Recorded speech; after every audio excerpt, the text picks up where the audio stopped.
hear from different voices. I don't want to just hear from people that agree with me. We're about to dive into some even deeper topics. Ask a Brother Podcast. Ask a Brother Podcast. Welcome to another episode of Ask a Brother Podcast. I'm your host, Jeff St. James. You know, the revolution is going to be because of us. Ladies and gentlemen, we have a special announcement. Thanks to Chicago's very own DJ the Money Coach, we're celebrating the sponsorship for Ask a Brother Podcast and the grand opening of our luxurious resort in Zanzibar, Tanzania. DJ's giving away an incredible grand prize in March, a 7-day, 6-night stay in paradise, complete with ground transportation, incredible excursions, your own personal chef on the white sand beaches, and breathtaking sunsets. All you have to do is text Brotha, B-R-O-T-H-A, to 972-640-9572, or scan the QR code for your chance to win. Pack your bags and we will see you in paradise. Again, text Brotha, B-R-O-T-H-A, to 972-640-9572.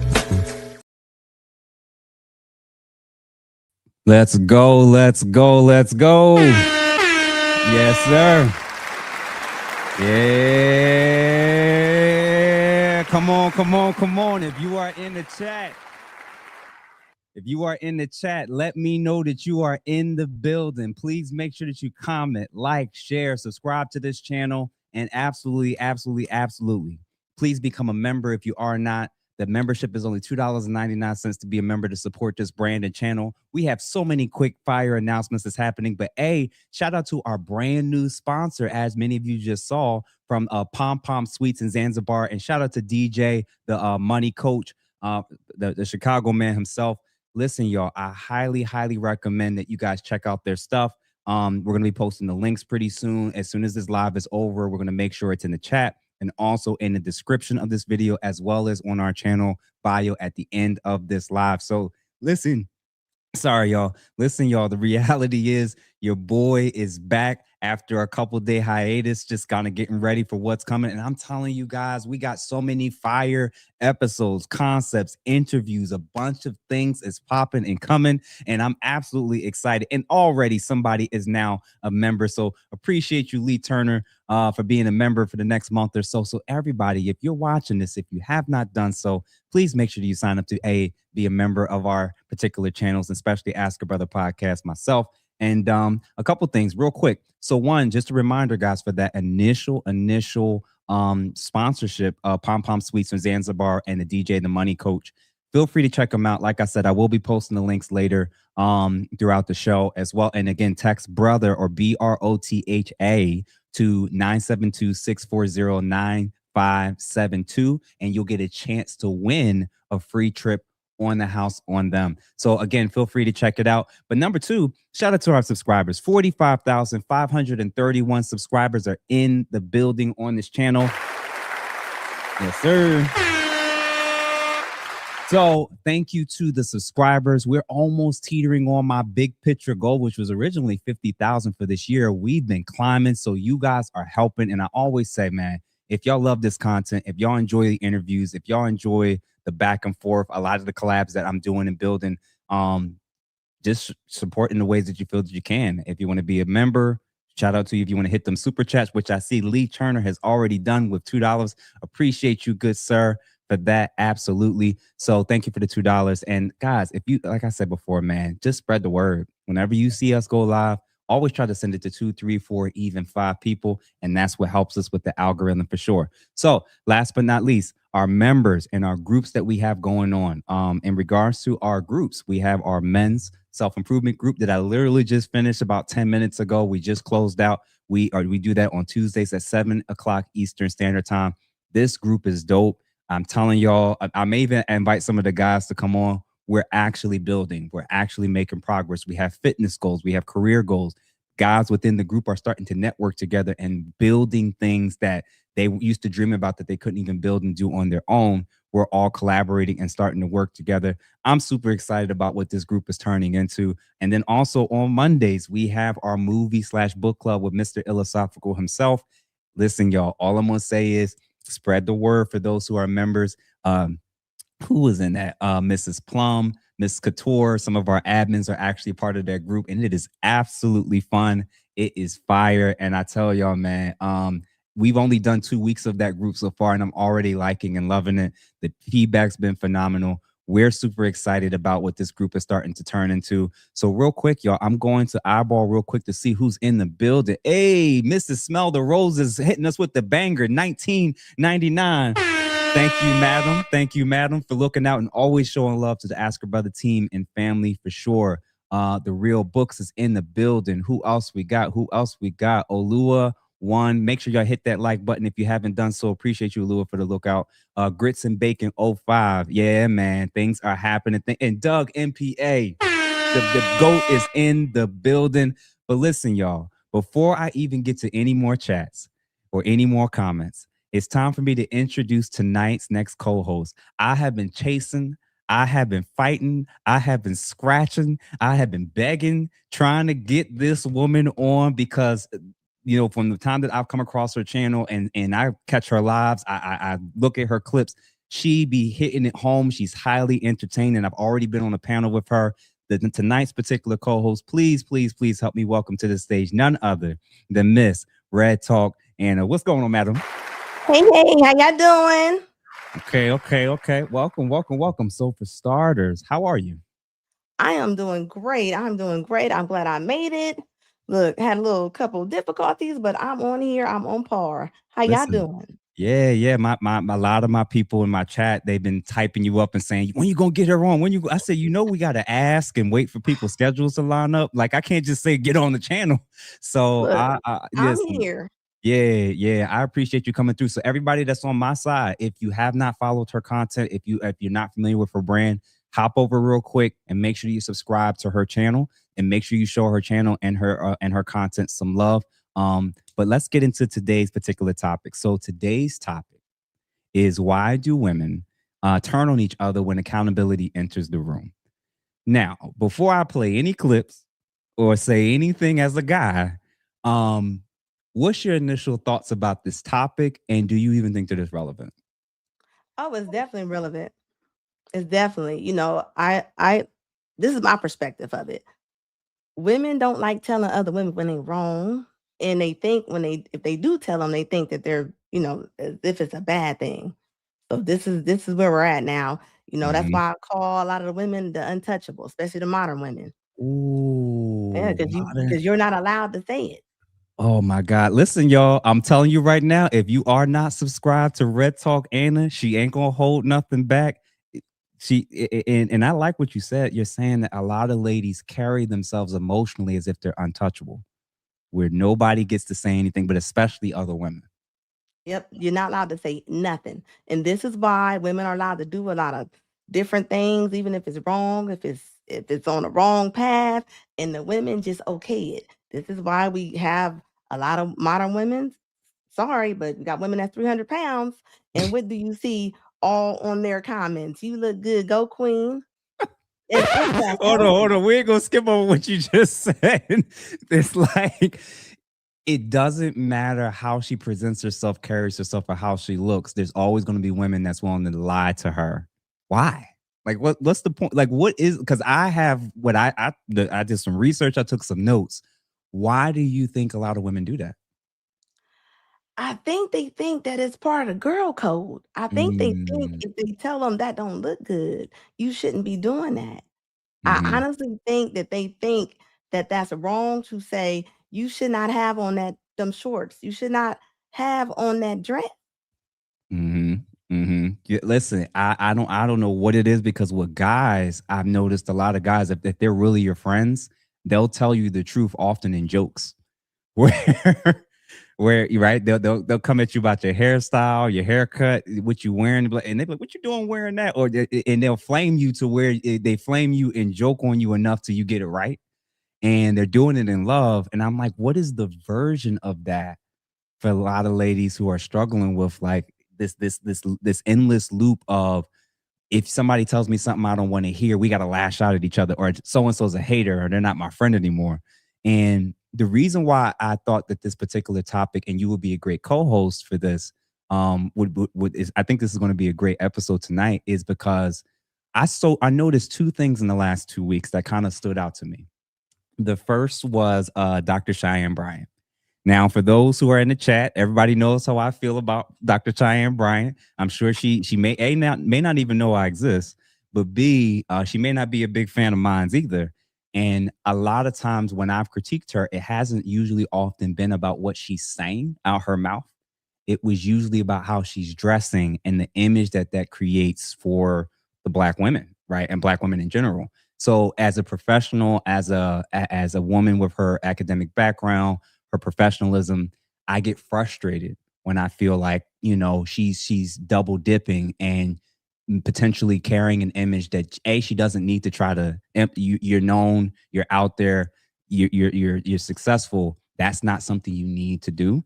But with her, she's been seen for a long time since she's been out in the space publicly as a girl's girl, where whenever she get these guys on the platforms, or even she come on these guys' platform, she be sticking it to these guys, Nick Cannon, Cam Newton, Shannon. It doesn't matter. She's going to let men know what they need to improve on and how they're failing being as leaders, as fathers, as husbands, etc.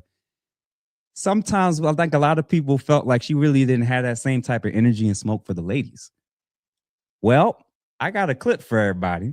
And then before I say anything, I'm going to rock with you first and see what your reaction is. And this is in relation to her being asked a question about who's more delusional currently in the dating market. So before I play that real quick, y'all, if y'all are in the building, please make sure that you're subscribed to our platforms. Make sure that you like this video. And hold on, what I will not do is skip over the damn super chats. So Lee Turner, appreciate you for the $2. Mrs. Smell the Roses that already gave us the banger to start the show off right. So thank you, madam, for that. And then we had S Jamar 99. Appreciate you, sir, for the $9.99. Young brother from Houston, learning from you. Need to keep going, G. Yeah, man, I appreciate it. I'm motivated. I'm locked in. I got people like Anna working with me. So, they're going to hold me accountable and make sure I keep pumping out this type of good work. And then last but not least, Doug MPA, the GOAT. Thanks for all you do in this space. The weight you have to bear going against the Black sisterhood has to be a lot sometimes. Do you think Black women can or will ever change their modern ways? What will it take? I'm going to say yes, but never all of them. It'll never be all of any group. That all men won't change, all women won't change. But I wouldn't have started this if I genuinely didn't believe that people can change. I wouldn't be a therapist if I haven't seen people change and do good work. So I hope that over time, as we do these type of content, do these type of episodes, more and more people will wake up and realize, what it is they may need to change. All right. So what did I say was Dr. Cheyenne Bryant? So let's watch this, and then we'll see what your thoughts are to start us off. Right now, men or women? Oh, that's a great question. Yeah. Women, y'all know I stand on a mountaintop for you, especially Black women. But I gotta say this. I meet better men nowadays than I meet women. Wow. And that's just the truth. There are so many men nowadays who are ready to be married, who are ready to be family men, who are standing on principles, who are, really into and relational with the women that they're dating. Right. And I meet a lot of women who want to play the field, who want to be, more of we have womanizers, but we do have women who are manizers. And when you start to look at women who want a man to just perform, right, which goes into the same field as gold digging, that's a woman who is considered a manizer. And unfortunately, I meet a lot more, men who are like entirely. Okay. So kind of covering that a little bit. Initial thoughts about Dr. Cheyenne Bryant saying that, and then also the things that we're seeing on the screen in terms of some of the feedback that she started to get. A, did you see this clip before this? And then B, what you think?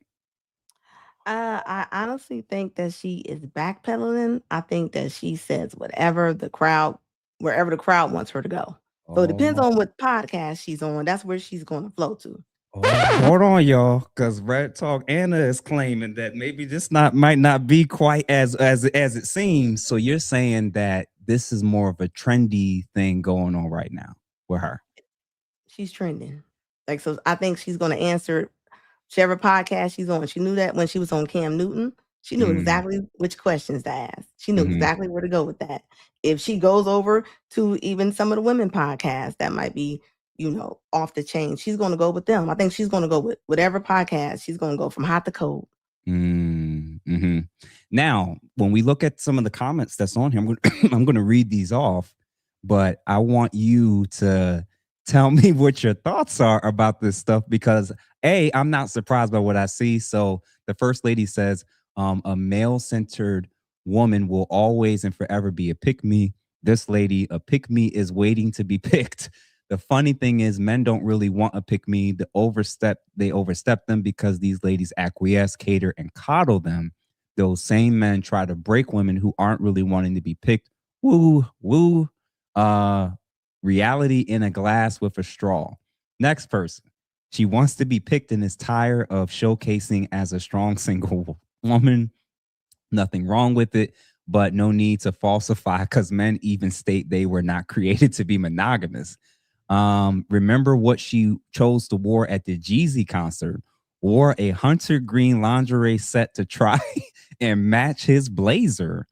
And then the next person, pick me, please, pretty, please, pick all is all I heard. And then last but not least, I knew Dr. Bryant was too good to be true. We got to start watching her now. And when one's popularity is tied to men and women, you will get disingenuous moments like this. There's so many different things that they've said. What stood out to you, and why is this not surprising? It's not surprising, even with the word pick me. I mean, who doesn't want to be picked? I will say that word is right there where somebody starts losing weight and they go, you getting skinny, you look little because everybody else is big. I mean, we have started normalizing chaos. Like we are normalizing women wanting to be with men. Like, how is that a bad thing? Crazy. And as we see with Cheyenne Bryant, she was over there with a lady. So she already didn't switch teams. I mean, I don't even think she likes men. I don't think she is fond of them at all. So I won't speak on her personal life any more than I already have previously in terms of that whole dynamic of who she be dating or not dating. But these type of comments, which, we'll delve into as we go over the course of the show, is going to be a consistent theme, where some of the things I noted were things like obviously calling her a pick me. Even the last comment where they talked about how when one's popularity is tied to men and women, you will get disingenuous moments like this. This is a person that's basically stating that people who try to hold men and women accountable, when they're holding women accountable like this, it's going to be disingenuous. And I'm like, wait a minute. So there's no room for men or women to talk to both men and women and be accurate? It's got to be disingenuous. It can't be real. It can't be authentic. And I'm like, y'all, ladies, let's speak to Black women specifically, because I know Doug had mentioned that. If you have the lowest marital rates, ladies, if you have the lowest marital rates, and then when men say something, and when people like Dr. Cheyenne Bryant, who you loved, whose credentials you wasn't questioning, who you wasn't calling to pick me before this moment, why is it that every time a man or woman tells y'all something, these are the go-tos? These are the go-tos. It's like, you said it earlier. What is it that the women who are single and don't want to be, do y'all actually not want to be single? Do y'all actually want men? Or do you just want the status of being with a man without having to do or change anything to make that happen? Like, sometimes I think it's just the status they want. I think they want, they always talk about traditional marriages or traditional men. They only want the side that's going to benefit them a lot of times. And that's what you're seeing. Because even with them calling Cheyenne Bryant a pick me, right? Because she's saying something about it. She's saying like she's meeting more men that are better friends than women are, right? They went off on her about that, but they didn't care about her when she had on that lace jumpsuit she had on. All the outrage of the women, again, almost dressed completely naked, radio silence from these types of women, her fans, her biggest supporters. She says that a lot of women have delusional standards in the dating market, and that there's actually a lot of men that apparently have a little bit more realistic standards of what they're looking for. I'm done with her. She's a this and that. And I'm like, this is what we're talking about. This is what we've been talking about. So all you people, all you content creators, all you defenders of the people that's on the side that Dr. Cheyenne Bryant apparently was a part of, when she says something that we've all been saying, red pill spaces, man-feared spaces, just men who just got balls to talk about this stuff, say out loud something very similar, y'all will do entire 2, 3, 4 video reactions over us saying the exact same thing. But when we said it, we're misogynists. We hate women. We don't respect women. We're demonizing women. But when the woman y'all champion says the exact same thing, now we're going to watch you. Because was it what we were saying, or was it who was saying it? That's what I'm going to be watching to be, and especially the male content creators that love jumping up at these moments to defend Dr. Cheyenne Bryant and other people. I'm very interested to see if they're going to cover her the way they've covered me and all these other men and people like you in this space. So this is interesting. And I'm going to start with what I think accountability is and why we're watching and seeing these type of examples, this type of stuff on the screen. Ladies, let's start with what accountability is not. Accountability is not shaming, despite popular belief. Accountability does not equal misogyny. I know y'all feel that way. And accountability actually means you as the person needing to just take ownership for your choices and the results and outcomes from those choices. That's accountability. It's not shaming necessarily, although I think we're at a point where we probably need it. It doesn't even have to be necessarily misogynistic. Accountability just simply means taking ownership for your choices and the outcomes and results that come from those choices. That's accountability. What you think about that definition? And that's, you're right. A lot of women, when they hear accountability, they look at it as, they get really offensive. They looking at it as you're trying to like you're trying to ridicule them. Mm-hmm. They don't understand everybody needs to take accountability. But for some reason, on the untouchable side, they fire back. Mm-hmm. They fire back. It doesn't matter what it is. It doesn't matter what statistics we say. It doesn't matter what facts we prove. They don't care. They're going off of pure emotion. Yeah. I what I've learned is, both as a therapist way before I got to this content stuff, and even now, which is way worse. Basically what they're seeing is your call to personal responsibility, they're hearing and receiving as a personal attack. That's how it works from a psychology standpoint, from even down to the morality of why they react so poorly to this stuff. When Dr. Cheyenne Bryant, bro, if Kendra G can't tell y'all nothing, if Dr. Cheyenne Bryant can't tell y'all nothing, we're about to play female coaches, life coaches, matchmakers. There's something going on, and I think there's a small segment of women that's starting to wake up or have been woken up like you, and then there's a lot of ladies that they've been shown and taught between the panderers, the female comment, the female what's it called, content creators that's just trying to build these huge markets of saying like, ladies, you ain't got to change nothing, the right man will this, and the men who's also saying the same thing. We got to start with like, y'all, it's not a personal attack. It really isn't. Now, to be fair, there are men that use the need for accountability, and there are women who use the opportunity when they see something's wrong as a reason to attack someone. That happens. That's real. But you can't conflate and say that everybody that says something now is bullying and everybody is now trying to personally attack you. I'm like, at some level, y'all, we got to acknowledge that, like, ladies, I'm going to say this.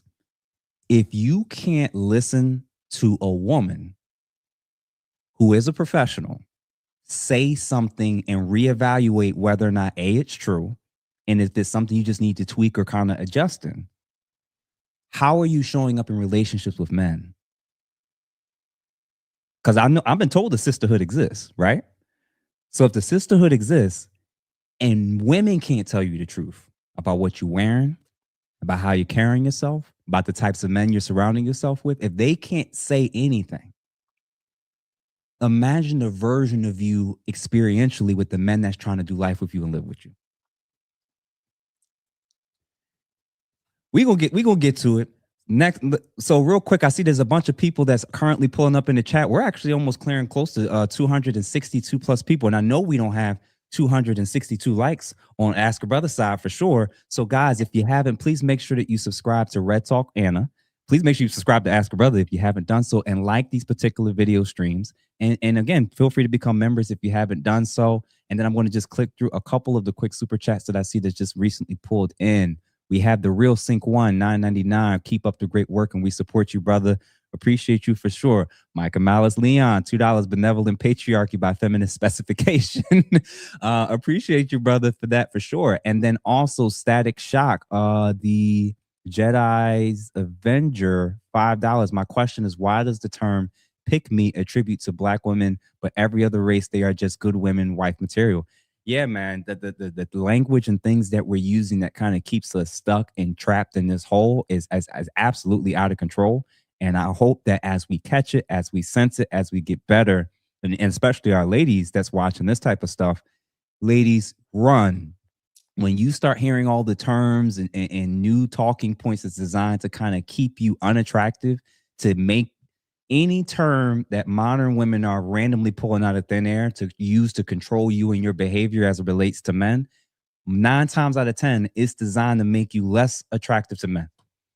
So if you don't care about what men think, keep listening to these ladies. But if they're calling you a pick me, there's a chance you're doing something right. At this point, that's how it comes off. And then last but not least, trading with J Ride 6931. Appreciate you for the $10. Just showing support. These women should be tired of proving us right. Yeah. Yeah, man. Yeah, man. So listen, y'all, if y'all in the building, please make sure you comment, share, like, send it 2, 3, 4, even 5 people to let them know. Let's see if we can get this number to over 300 people watching concurrently here on my end. So I did mention female coaches, and this is a couple ladies. We're going to watch a couple quick ones back to back. And then I can't wait to see what your thoughts are about some of these. So we're going to start with Miss Priscilla first. There is a pattern. Every woman coach who seeks to help women, leader, there is a pattern. Every woman coach who seeks out to help women, leader, or teacher or coach who focuses on women, they all quit on women. There's a reason for that, and that ain't got nothing to do with men. They got everything to do with the women. More than anybody, it's the women who want to stay where they at. Women are the upholders and the facilitators of the patriarchy that they complain about. At the beginning of this year, I stopped matchmaking. And the reason I stopped matchmaking is because I literally was I can't handle female clients. The average woman doesn't really want just a good man. She doesn't want a husband. What she's really wanting are these standards or ideas that she has of what a man is supposed to be. On why I'm leaving this side of it, because the expectations are so unrealistic, because you can't have expectations like that and no preparation. You don't even study men. Like, how do you want a man and you don't study even how to talk to a man? You women don't have any problems expressing yourself when it's something negative to a male. But let a woman come up here and we have to have a real talk moment. All of a sudden, I don't like this show because I feel low. You don't like the show because your ass don't want to take direct criticism. You ain't going to get a man.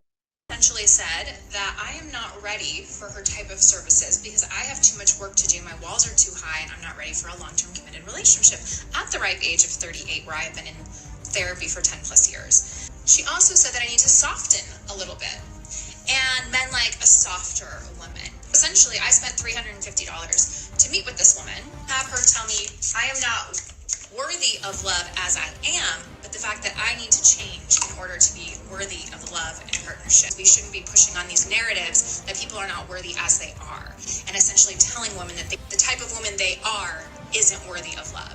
That is a narrative that should not be given to anyone, or it is dangerous commentary, and the fact that she said this to my face had some audacity. Anna? Thoughts? Now Views? you already know. We're gonna start with the first one, okay? Okay. That info that this woman spreads out, it don't even make no sense. This woman does not even like men, and she jumps back and forth. Mm-hmm. She jumps from one side to the other. Mm-hmm. Remember, at first, she was going against the men. Mm-hmm. She was saying men are incapable of love and this and that. Then all of a sudden, now she jumped over to then she like the women. It's the women. I don't trust nobody that got hair stuck to their hat when they put the hat on. Oh, we started it off right. Hold on now. You said what? I don't stuck no woman that can have a New York Yankees hat on with the hair stuck on there, okay?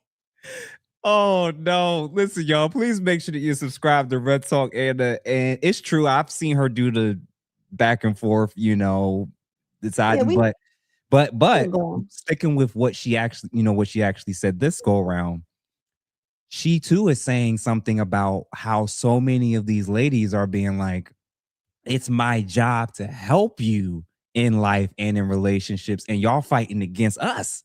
And I'm like, the amount of female coaches and life coaches and relationship experts that are saying, look at Miss Maggie, Anita from Better Love Movement. These women have been coming on my platform and I've been asking them numbers based on your experience.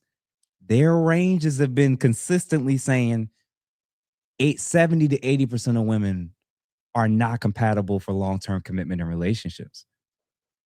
And I'm like, I read the comments and the ladies hear that, and I understand how jarring that is. But if whether you think that applies to you or not, the curiosity to just say, why do you think that? They might find out a whole host of things that they're like, oh my God, that's what's going on. But they don't. They end up treating these women exactly and reacting to them the exact same way they did with Dr. Cheyenne Bryant. I don't get it. I don't understand it. And the matchmakers, they wasn't lying when they were talking about the unrealistic expectations. All the women, they want ghosts from power. They want Superman with Bill Gates' money. He's gonna have to be 6'5". He's gonna have to be. It doesn't. They want illusions. They want illusions, like I always say. So I can understand how them matchmakers. You probably would quit. You probably would quit, or you wouldn't matchmake for women anymore, because the things that they want doesn't exist. And then the things that they want, they're not going to do the things to get it.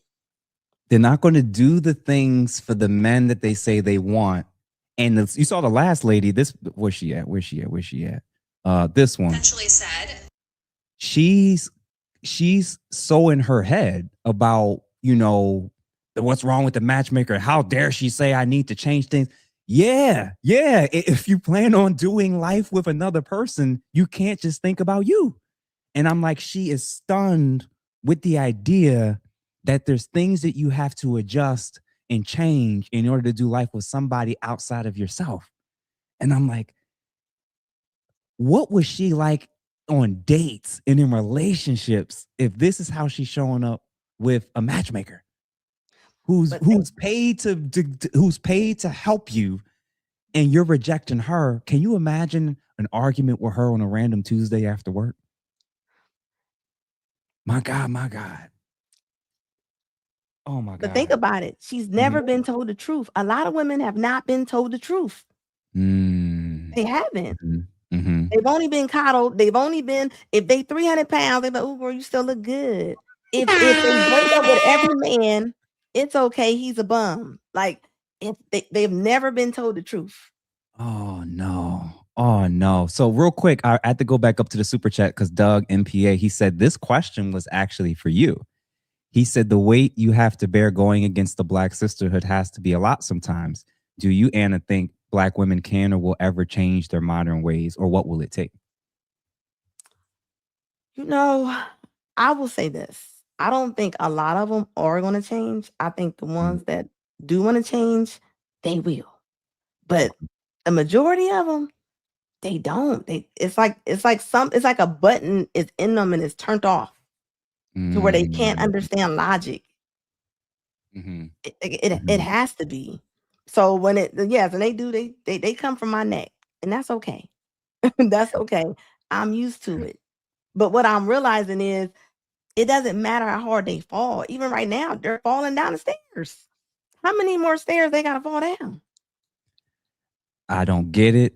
I don't understand it in the sense of why it's so difficult. But one of the key core things that I wanted to kind of discuss with you was some of the core reasons that I think women turn on each other. And I actually think it's a lot of times it's related to identity protection. Some of the things that I kind of noted was when women admit fault publicly, for them, they can interpret that or at least experience it as a form of like a loss of status, just being considered weak, not being a good feminist, or even undermining the collective narrative when it comes to women don't point out other women's flaws publicly. That's a thing. And I'm like, when that happens, basically what's happening is group identity is overriding individual truth. So even when you know she's wrong, when you know she's in the wrong, it's better to ride with the group and pretend that we're not seeing what we're all seeing than to acknowledge the individual truth of shorty's in error. So what ends up happening is you'll have people like Cardi B, who's a part of the sisterhood, who can say and do and act however she wants. Last week, she had a video playing something down there on the stage, right? But if somebody that now is not considered a part of the sisterhood steps out like Nicki Minaj, now y'all got all the smoke for her. Who's damaging the image of women and Black women more? Nicki Minaj today on stages around people that maybe y'all don't like politically, or the way in which these women were carrying themselves on stage, wearing almost nothing, doing whatever they want, but y'all say nothing. We're telling you, Anna's telling y'all, you've been brainwashed to ignore logic, reason, tact, class, standards. You've been brainwashed to either downplay or see all of the expectations for those things as a form of shame, as a form of attack. And I'm like, the status that you have by co-signing debauchery and evil and viciousness and nastiness, I would prefer that you lose that status. Listen, I'm not going to speak on Anna's politics. Everybody who's following this maybe is aware of my politics. I'm an independent. I have some progressive leanings, some conservative leanings. There's certain things I think Donald Trump has done well with, certain things I think he hasn't. I'm a critic of Obama. I'm a critic of every political whatever. But as a result, I'm called a sellout, a coon, house slave, all that stuff, right? If I'm reading books and I know that the people who aren't reading books and aren't studying communism and all this other stuff, the people that I know that aren't where I want to be, that aren't thinking the way I would like to think, and aren't reading and studying the way that I'm trying to and am doing, I don't want to fit in with them. So them calling me a name or me losing status with the majority of Black people at this point who think like, oh, I can have opinions about politics, but I don't have to read anything about political. Like, I don't care about their opinion. As a woman, if there's a bunch of women that don't have the lifestyles or relationships that you would admire and want and respect as it relates to being with a man, what they have to say about you and what they have to call you, y'all got to realize that's not a title and status worth clinging to. Anna, tell me I'm wrong. You're not wrong. You're not wrong. But you know, some people love following people off the cliff. And that's even with the politics, right? You're allowed to have your own opinion. You're allowed to like who you want to like, right?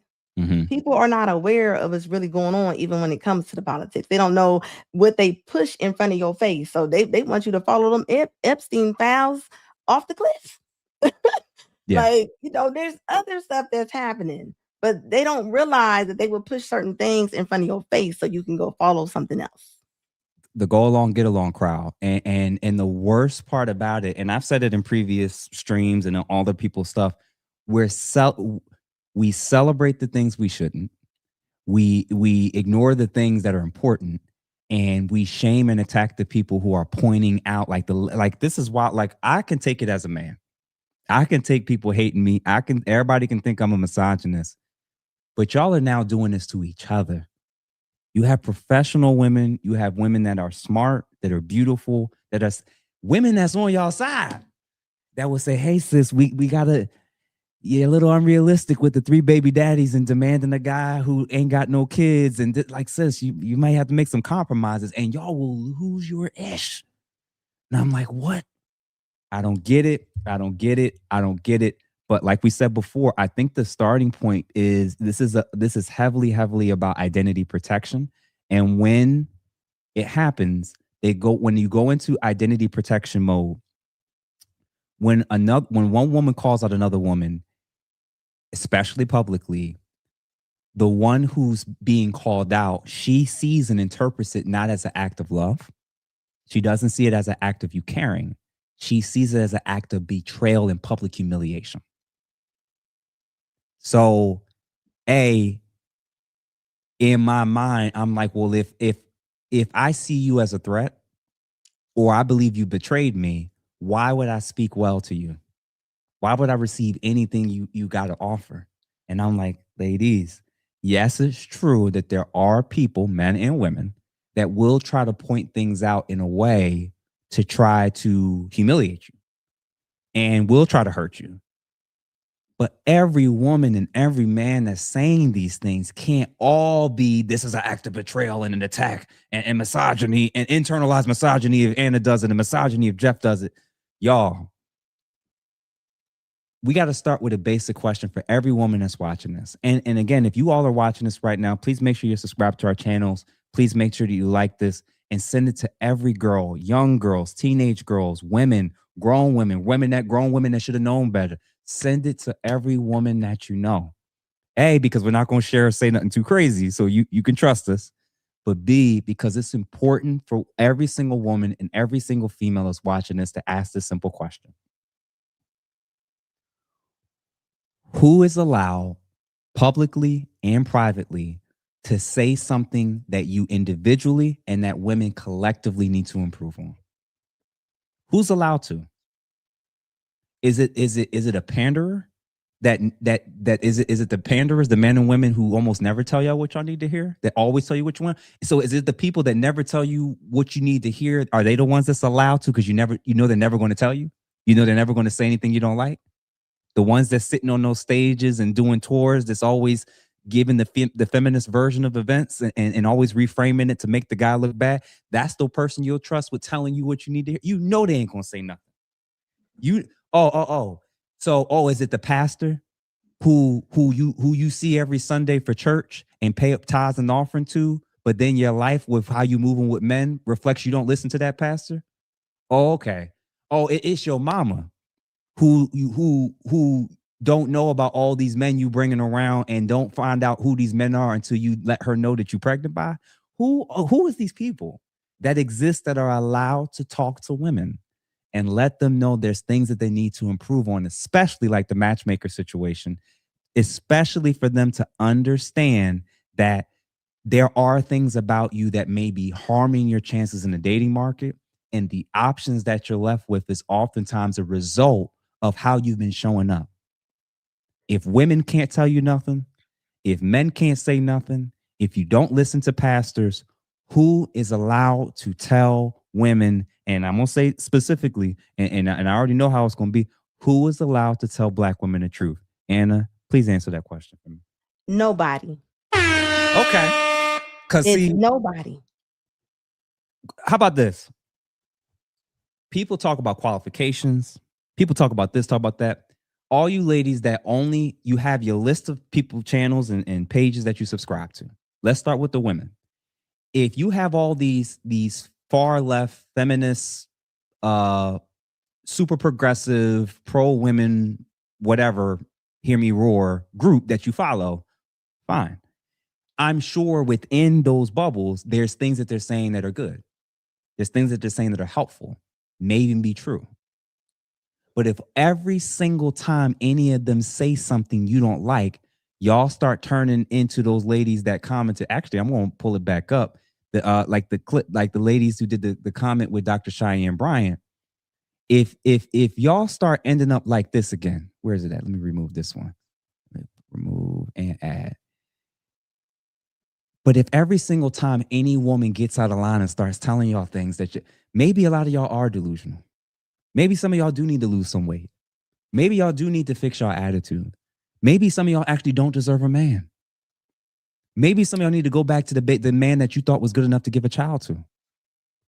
Instead, you've decided that every single time, Dr. Cheyenne Bryant was y'all Kevin Samuels. Nobody want to say it.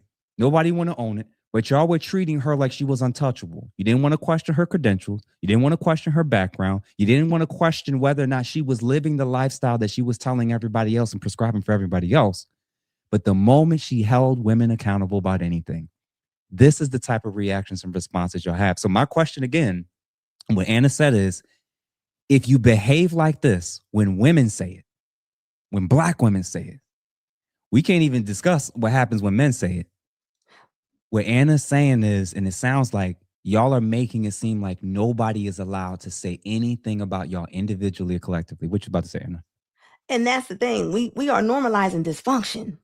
Like it is normal. We normalized it long enough. So now the women think that it's normal. They honestly do. They honestly do.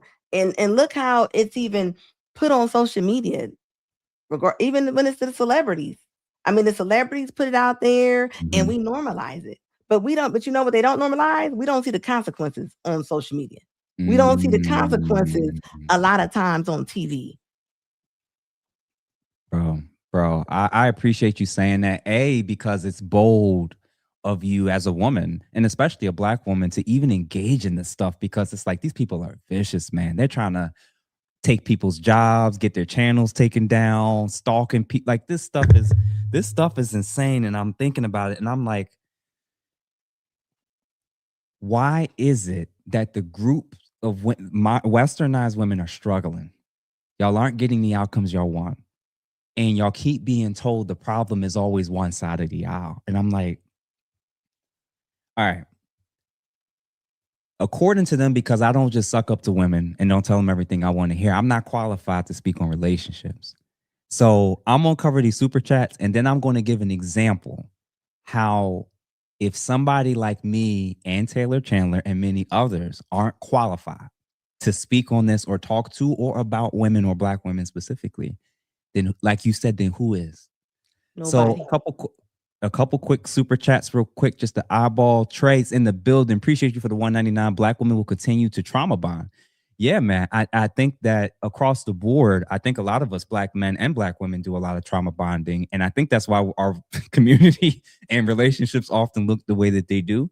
But as a trauma specialist, there's work to be done. And I do genuinely believe that as more and more people wake up to what's happened to them, their decisions, owning and acknowledging that how their decisions got them here, that means your decisions can get you out.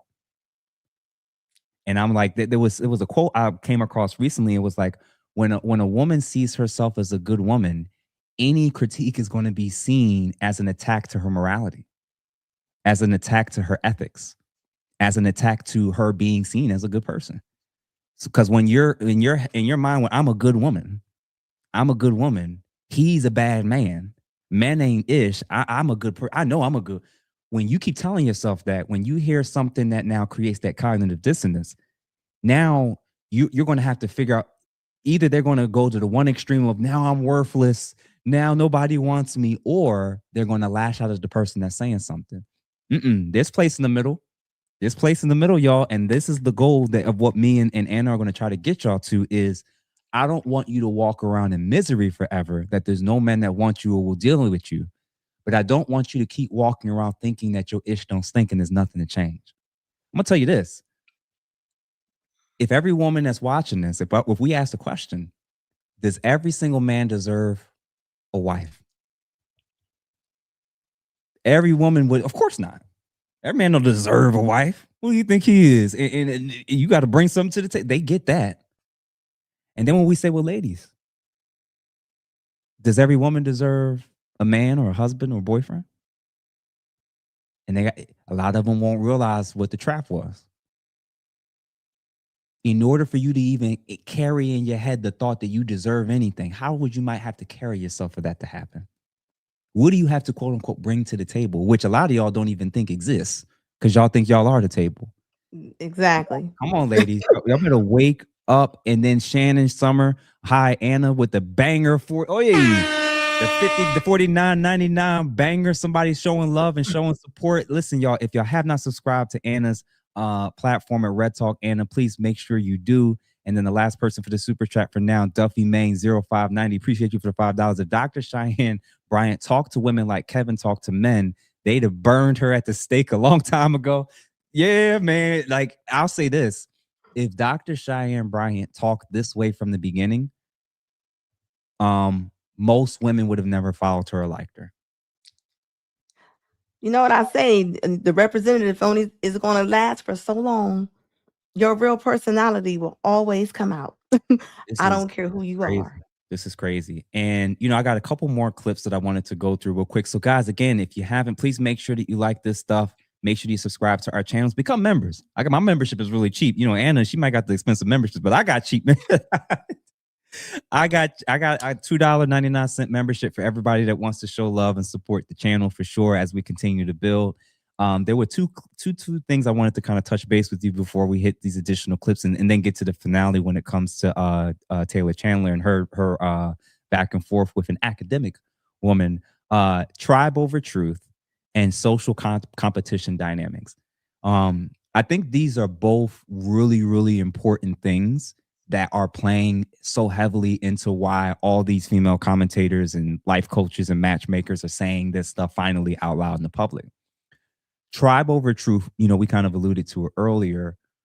Group loyalty will basically override honesty, right? And the rules are simple when it comes to the sisterhood for why this dynamic is even created. You don't air out dirty laundry, and you're supposed to have my back no matter what. Now, if that rule was just for in public, I could understand that. I honestly can understand that. I can get it. If the accountability and the challenges are happening behind the scenes. But they're not. How do we know they're not? Because looked at all the women that were standing next to Dr. Cheyenne Bryant at that Jeezy concert. Partying, living it up like she wasn't wearing a bathing suit in the public realm. So if you say, well, we shouldn't talk about women in public or talk about black women or talk about this group or that group, but is the work being done so that we can see less and less of the things that everybody's talking about in public? Is that happening in private? No, it's not. What you think? It's definitely not happening. That's why I call them the untouchables. They don't care if they're in, like, they just want to be right. That's what people don't understand. They just want to be right. They don't care if they're going the wrong way. Even if you're going the wrong way, we want y'all to turn around. Yes. They don't even want to turn around. They're pressing the gas. They're pressing the gas like Thelma and Louise going off the cliff. They don't care. Doubling down. That's the sad part. Doubling down, hitting the gas harder. And I'm like, to what end? To be a side joint? To be one of many? To be in the rotation? What's the end goal? What's the end goal? Is it, and I'm not one of these type of dudes that's just like, oh, you're just going to die alone. Like, I think a lot of men and women aren't scared to do life single anymore. And again, people can find meaning, but the problem is, I think a lot of those people are resorting to that because they've never thought about the idea of their contribution to the outcomes they're experiencing. A lot of you ladies that are divorced, a lot of you ladies that are single, a lot of you ladies that are perpetually in and out of the dating pool, at best, your decision making and mate selection is poor. At best. If you can't get it right after 20 years, 30 years of being an adult, listen, man, I'm going to tell you, if somebody's a bad driver and they keep getting in the car and coming back and there's always a new dent, you don't get to keep blaming the other drivers on the road forever. So every time, all 5 accidents in the last 2 years, was somebody hitting you? Or you just riding the wrong way on the highway? Or you don't know how to parallel park? Or are you getting in vehicles and not knowing how to operate those vehicles and then blaming society and other drivers for why your vehicle looks so messed up? That's how y'all are treating yourselves in the goddamn dating market, ladies. If you are a woman, if you have an IQ that's not in the single digits, if you know how to carry yourself well, just in terms of not looking like you just woke up out of bed, by default, you're going to have men that's interested. If you are at 30, 35, 40, 45, 50, 55, I'm seeing the pop the balloon challenges of women in their 60s, overweight, popping balloons to sound like women in their 20s. When y'all gonna wake up? I'm not saying the whole issue is just y'all, but y'all definitely a huge percentage of it, ladies. Anna, if you had to put a percent on it, right now between the issues with men and our issues, we got some, and the issues with ladies in the dating market, what's the percent of women's responsibility for what you think is wrong right now? What's the percentage you would place on the side for the ladies? I would put about 75. Oh my God. 75%? The reason I'm gonna put 75 is because from my perspective, from what I am looking at, even when it comes to women divorcing the men and taking the kids, I'd be like, where are you going with 3 kids? And it's not over a crime or nothing. I'm like, where are you going 50 pounds overweight and with 3 kids? Who's about to take you and this man's kids to the movies? It's not logical. So when I look at stuff like this, a lot of men don't want to leave the situation. They will sit there and stay. They will say, yeah, like dummies in hindsight. Yeah, And what's crazy is,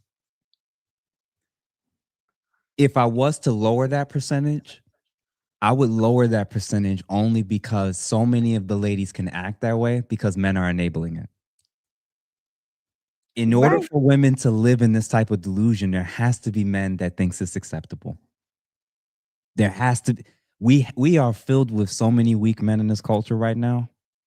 That explains why women feel like men are not only an option, but that they don't have to adjust to the men that they claim to want.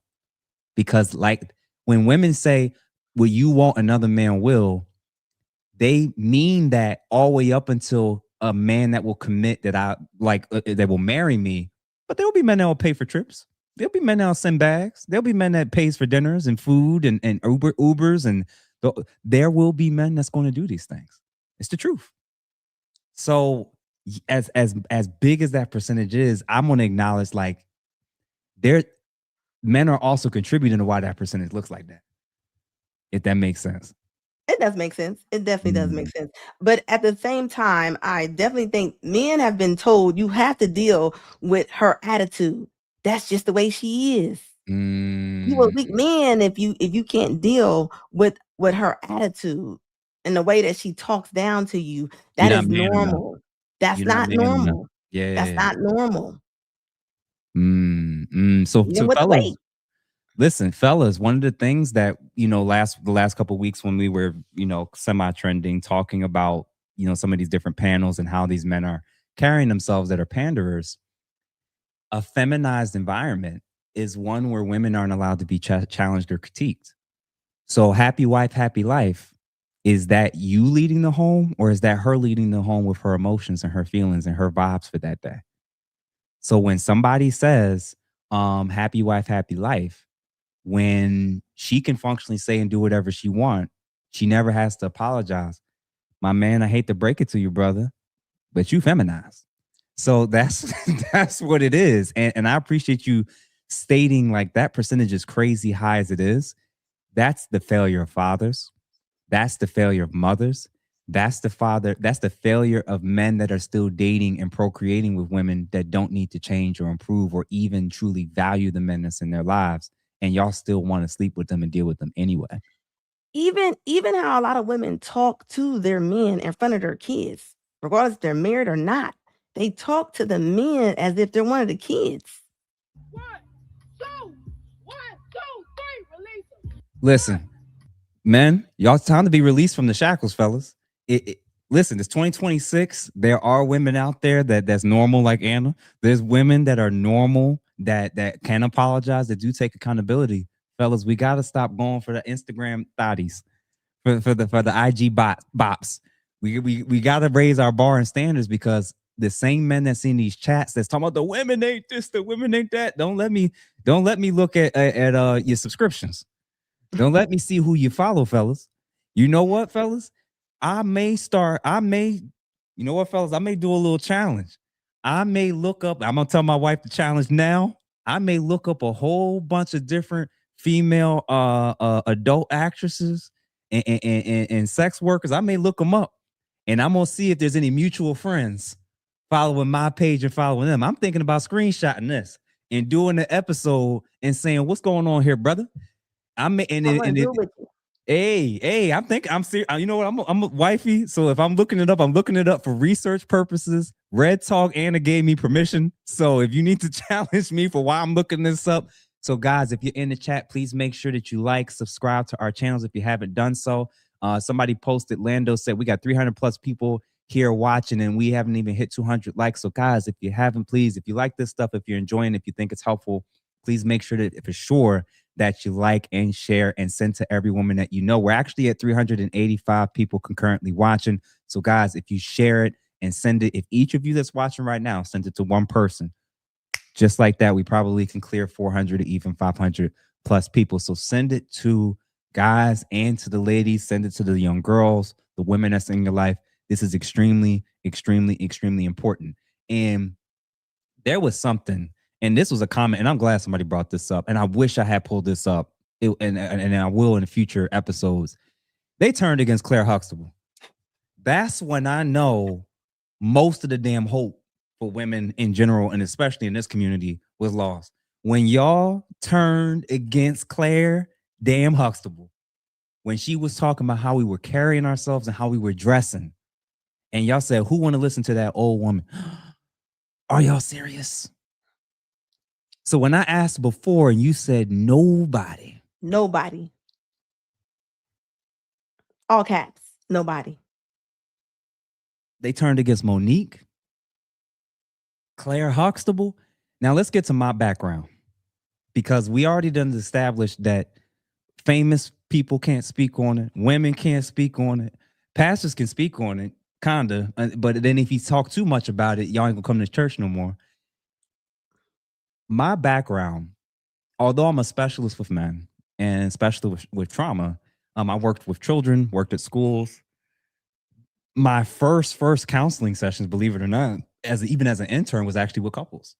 And I was thrown into the fire with having to learn how to understand both men and women and the dynamics within the marital or couples counseling dynamic.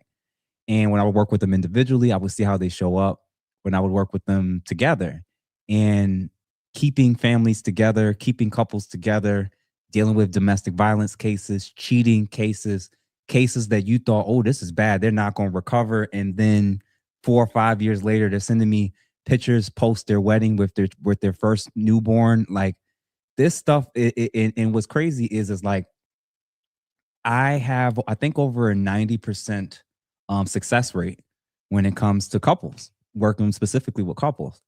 And despite that history, from working in universities to to prison, to couples work, to family therapy, to running programs, to managing multi-million-dollar budgets and grants. None of that matters to a lot of the women who hear something they don't like that I gotta say. And I'm like, y'all, I got a question for you. If a licensed trauma therapist who specializes in working with men, but has substantial experience of working with couples, referred to by other professionals, even professional female therapists, are my clients with their husbands, and they are success stories working with me, who else should you trust? Unmarried people? Men that you don't like? Sorry, men that you would never take seriously unless they told you what you want to hear? Who else is actually qualified in this space to talk about men and women, interpersonal, intersexual dynamics and relationships? I'm curious. Of course, there's other professionals and people even higher credentialed than me. I'm just suggesting that, like, y'all better be careful. Y'all gonna get to a point where all y'all old, all y'all unhealthy, and then the scenario of sharing a man won't be seen as a joke anymore. Where y'all gonna be reaching out to wives and girlfriends asking about part-time gigs if you can cook twice a week. That's coming, ladies. That's coming. So realize this, man. If you're on the team inside of people that attacks everybody, attacks the Claire Huxtables of the world, the me and so many other people, then what you're basically communicating is not only can you not handle the truth, you don't want the truth. You don't want the truth. Uncomfortable truth. You don't want the truth. And when I mentioned earlier about the social competition dynamics and why it is that I think this stuff is so rampant, of why they're fighting each other and they got to attack each other so much. Sometimes accountability reveals certain things. And it can reveal really vicious things about the person who's receiving it, or even the person who's offering it. And in either way, whether it's envy, insecurity, status shifts, feeling dismissed, etc., once that happens, then you're going to see the instant things. Label her something that you know is going to be negative, dismiss her, and attack her tone. Play with the tone. Always, this was big with Kevin Samuels. It's not what you say, it's how you say it. We all revealed in 2025, 2026, y'all don't give a damn about tone. Y'all dismiss what they got to say. He don't know what he talking about. He a fake therapist. What the hell did I just say? What did I just say about the last 12 years of my life and what I've done and accomplished? The households and marriages and couples who literally made it to the finish line and made it to the aisle and are still together to this day, whose kids are still in their life, whose marriages have recovered, whose wives and women who, because he couldn't say what needed to be said, I was his mouthpiece to get him the momentum of getting him to where, changing her perspective about how she's been treating him so that she can understand how much she's been destroying the very relationship she claims to want and be in. They'll dismiss everything about you. Your pedigree, your credentials, your background, your experience, whether you're married or not. And how do I know this? Because they won't dismiss the people who have none of those things if they like what they're hearing. What the hell is wrong with y'all? Ladies, y'all better get it together. Y'all better get it together. So I have two more, and I want to see, and this is somebody we're pretty familiar, you're pretty familiar with, I'm sure I've come across her work. So let's play this.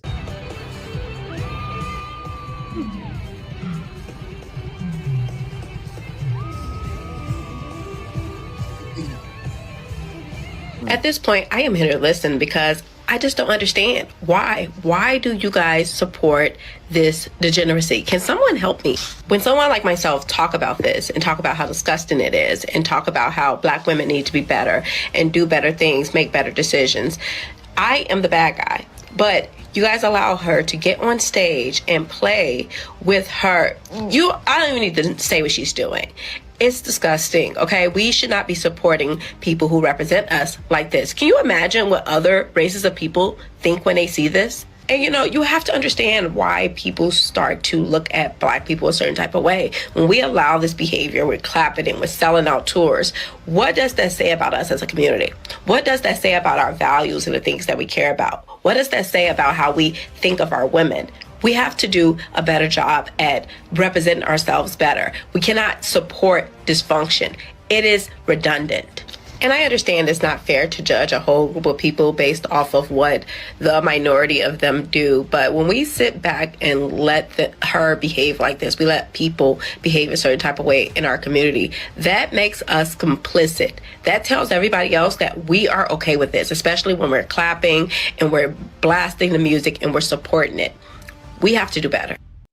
To experience a huge problem recently. I've realized that you men have dealt with it your entire life. Communicating with women is fucking impossible. Here's the problem, you can't be honest with them. One thing I've learned from studying men is that you guys are often very honest with one another. At least amongst yourselves, you say what needs to be said rather than what someone wants to hear. And that's because it's also what you would want to hear. But women cannot handle the truth. The truth often sends women into an absolute frenzy because the truth can often be offensive and our first reaction is always emotional. I've experienced this firsthand. My friends ask me for advice all the time, and I've never felt more like a girl than when I'm scared shitless to tell them that they might be the problem. I know it's what they need to hear, but because I know how much it would hurt me to hear that, I hesitate to say it. And I don't think men struggle with this as much. So what's the lesson for men? Be aware of this reality, but do not sacrifice your honesty. Even though women are offended by it, it's still the best thing for them in the grand scheme. A good woman will appreciate honesty, even if not immediately. I know I certainly do.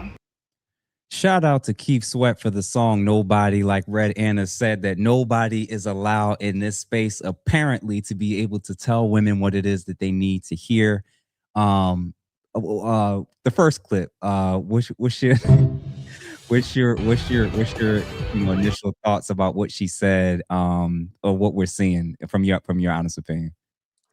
I mean, this woman is disgusting, but this is what we do. We protect this crazy behavior.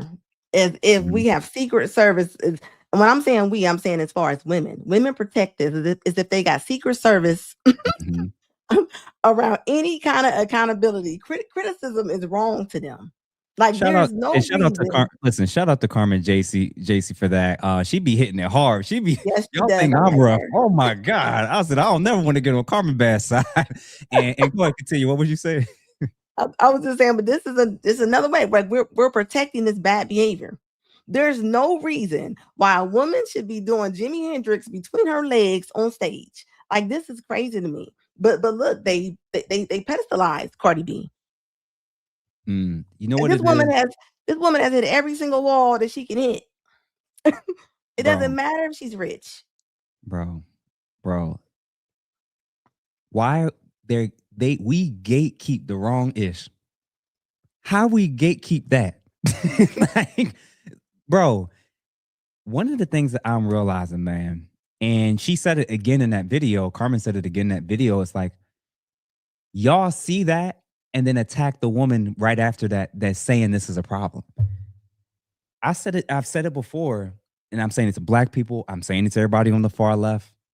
If you didn't have a problem with what you saw on the stage, but you have a problem with the person that's saying we shouldn't do this and we shouldn't celebrate this, this isn't right, this is making us and our community and our women look bad. What you're communicating to the people around you and to society and the culture as a whole, and really to the rest of the world, is it's actually acceptable for us to be viewed like what we saw on the screen with Cardi B. Well, Jeff, they won't take the bonnets or the pajamas off. This is what's acceptable. This is what's acceptable. The bonnets at the airport, the coochie guitars. This is what's acceptable. What you're basically saying is standards, ethics, morality, the desire for us to just be excellent. Those are the things that's worth debating and arguing and fighting about. But this is what's acceptable and is fine for us that we don't have to get upset about. You're basically saying this is what our women are good for. Y'all almost made me cuss when I'm about to say it.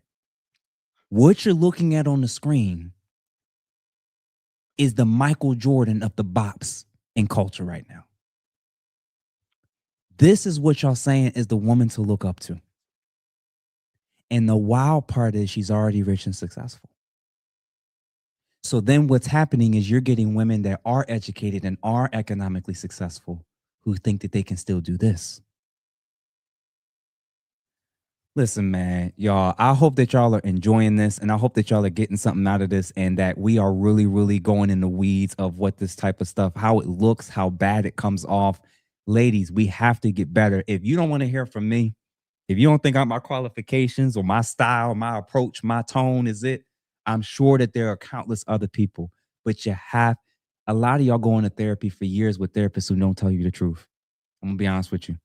If you're going to a therapist for years and your outcomes ain't getting better, life ain't getting better, you're not meeting the goals you're looking at, and things are, I've seen people say things got worse when they start going to a therapist between them and their significant other. Do you remember all the therapists that was on Kevin Samuel's show? Remember he was like, "You're a therapist?" And they was like, "Yes." Like they still didn't get it. So when I said 6 months ago, when everybody started, finding out about my channel, and I said most therapists are bad, most therapists are highly immature, most therapists are functioning out of emotionalism and solipsism and not thinking from multiple different lenses and multiple different theoretical models to make sure that they're making an appropriate judgment when they're meeting with a man versus a woman, the type of man, the type of woman, and the dynamics that's happening in the counseling session. They're just siding with the woman. They're siding with the woman, and more people and more women are going to therapy in this country than ever before. And look at our relational dynamics. Look at the marital rates. You got a bunch of broken, unhealed, immature women that sounded like the lady that was arguing about the matchmaker. That's how they treat therapy. If they love therapy, be careful, gentlemen. Be careful, ladies. If you love your therapist so much, I recommend them to all my friends, but is your life changing? Are things getting better? And if it's not, if she were to tell you the things that you need to hear, would you still like her? Would you still keep coming? Can't tell you about the cases where therapists have told me they did 2-3 weeks worth of couples therapy, and the moment they started to put more of the attention and onus on her, the initiator of the therapy, I don't think I like this therapist no more. I think we need to try a different therapy. Ladies, you can't keep running. If a therapist can't say it, if Dr. Cheyenne Bryant can't say it, if Claire Huxtable can't say it, come on, y'all. Like somebody, you have to, y'all. You have to. Let me check out these super chats. Go ahead. Now I was just trying to say we need more men in the field. It's like 80%, like in psychology, it's like 80% women, right? A lot of men are completely staying away from it. Listen, I'm probably working my way out. And the reason is because the avalanche of consumers and the people who are the practitioners who thinks this way is way more common than I think you realize. It's a lot. It's bad. And it's a ideologically captured field. And a lot of men are now realizing it's a death sentence if they have to go in for a couples therapy and they can't choose or find the right therapist very quickly. It's a death sentence. It's a death sentence because it contributes to solipsism. It actually doesn't interrupt narcissism. Egos are out of control. The things we're seeing on screen with what they're talking about is also happening in the counseling sessions. This is happening in the therapy sessions for a lot of people, where they're only rocking with the therapist that they like, make them feel good. And then when the couples therapy, same concept. Man, we gonna see. So real quick with the super chats, just to see who all is else in the building. We did static trading with J69. I think we did. Yes, sir. I appreciate you for the 10. Who else we got here? Duffy Man. If Dr. Bo, we covered that. Thank you, Micah Malice. We covered Free Agent ATL. Appreciate you, good sir, for the $2 sticker. Oh, Mr. Smeller Roses, go Anna. Hey, shout out to her. Thank you, guys. Yeah, AJ's curious. I'm just curious to hear Anna's thoughts. Thank you, sir, for the $2. Crook 6218, $10. Yeah. Anna. Okay, Anna, don't steal all my super chats now. Wait a minute. Who else we got? Trackstar, welcome. Can you make an episode about asking your partner about getting tested? Oh, okay. There's a STD epidemic in ATL, and they are keeping it hush to make money from the treatment. It's crazy. People are afraid to ask. Yeah, man.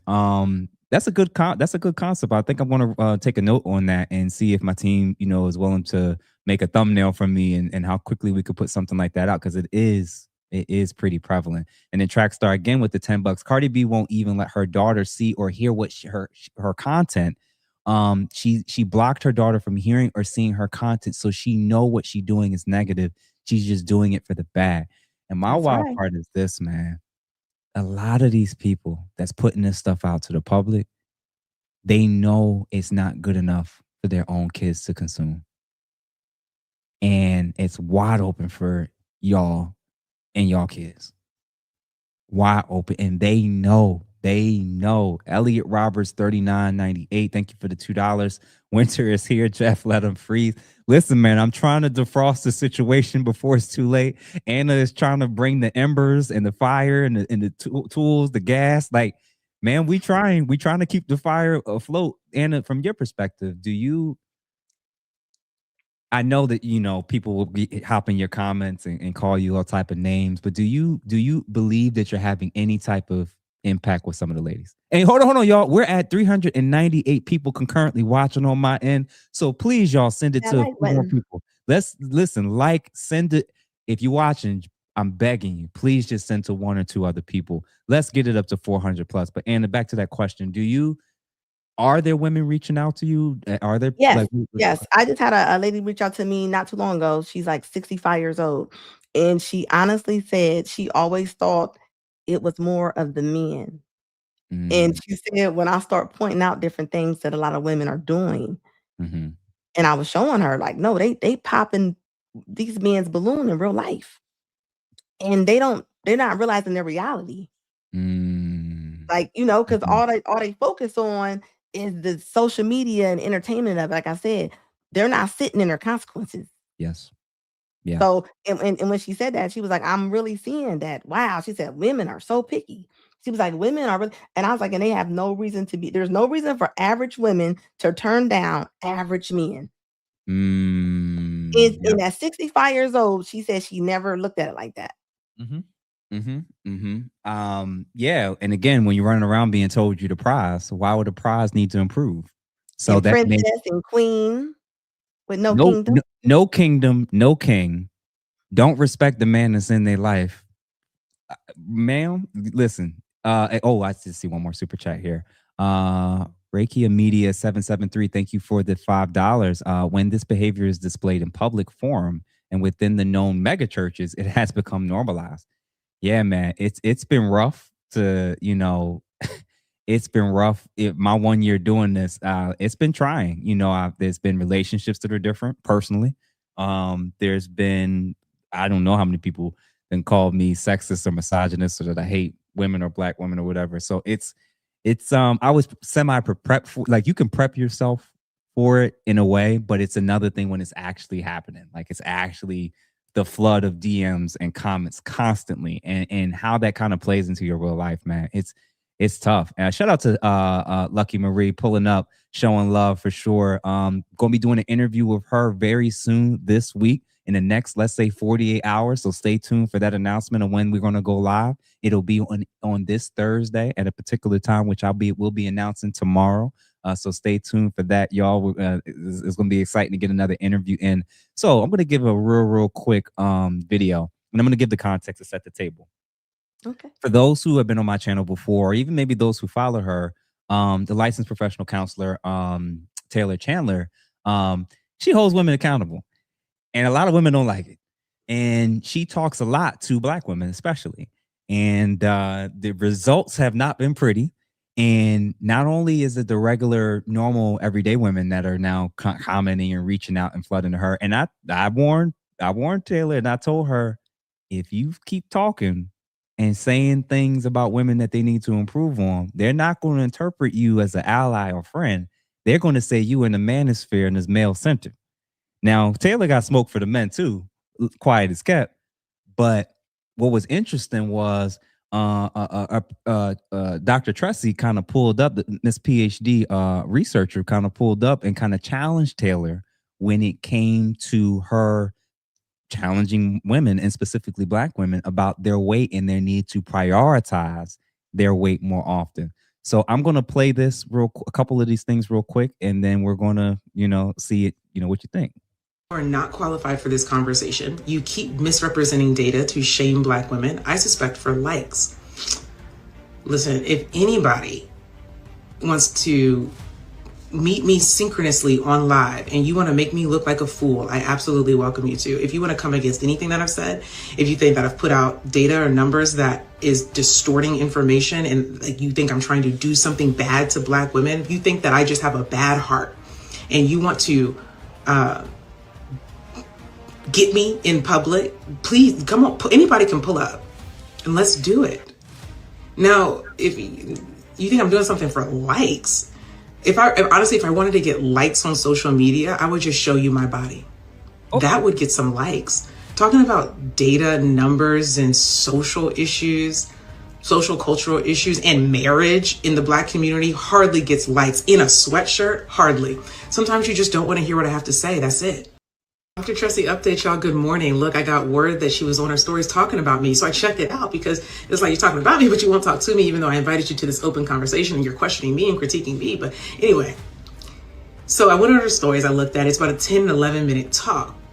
The stories disappear after 24 hours. It was getting close to that 24-hour mark. So I screen recorded it so I can look at it. And I think we should all look at it. So I did a reaction to it. It's on my YouTube now. We'll be curious to see your comments, see what you see, and what you think. Check it out. One of these posts was using the data that I'm somewhat familiar with about scarcity and resource scarcity and the body composition and weight, BMI basically, of women and mate selection in the mate market. Again, I'm somewhat familiar.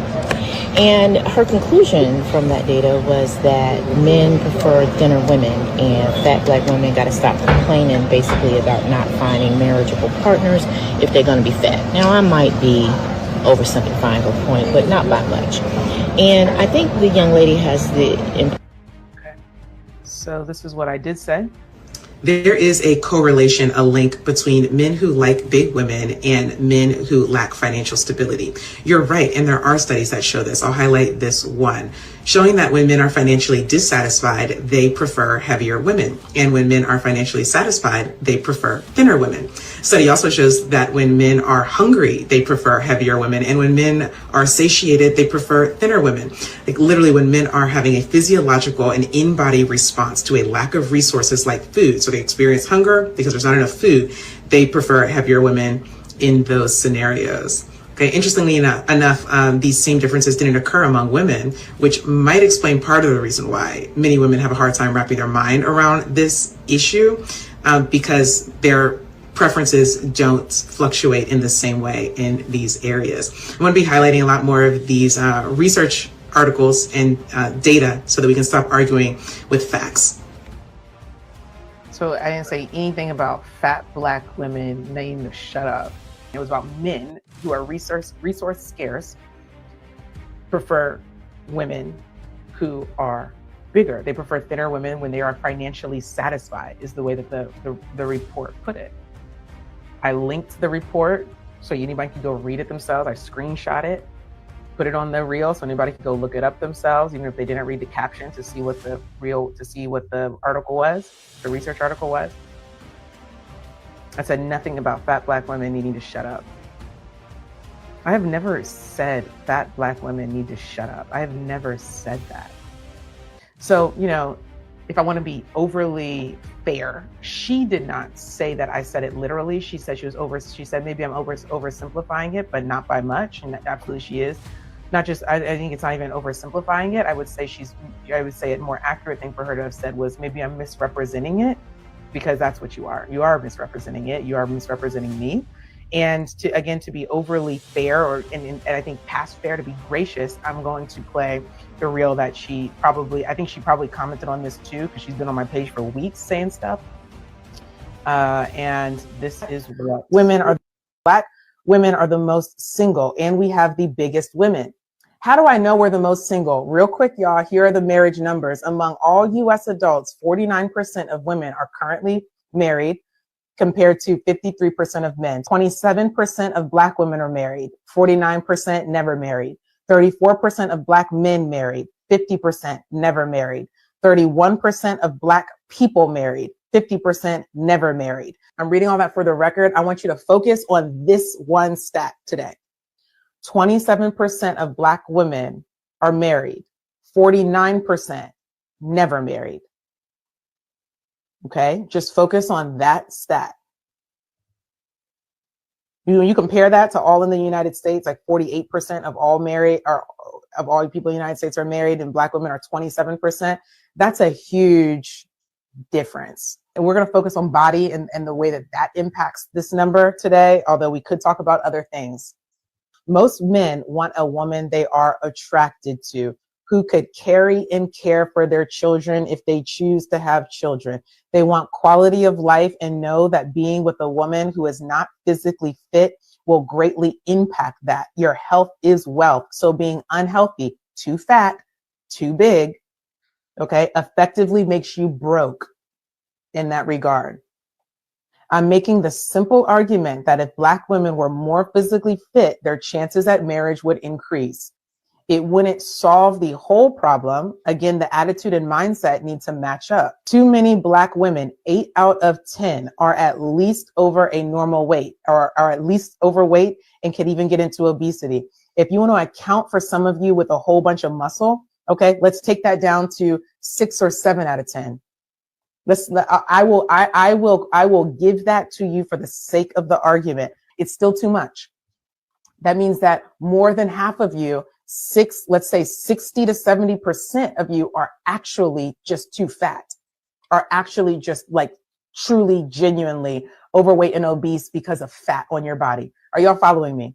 Too big to fit, generally fit what a man, especially a high quality man, are we talking about someone with good character? We're talking about someone who, yes, is financially able to support you and the family. Yeah. I mean, men who want to get away from providership in a traditional sense, you're not the man for this group. Okay. Just like women who don't want to care about their body, you're not the woman for this group.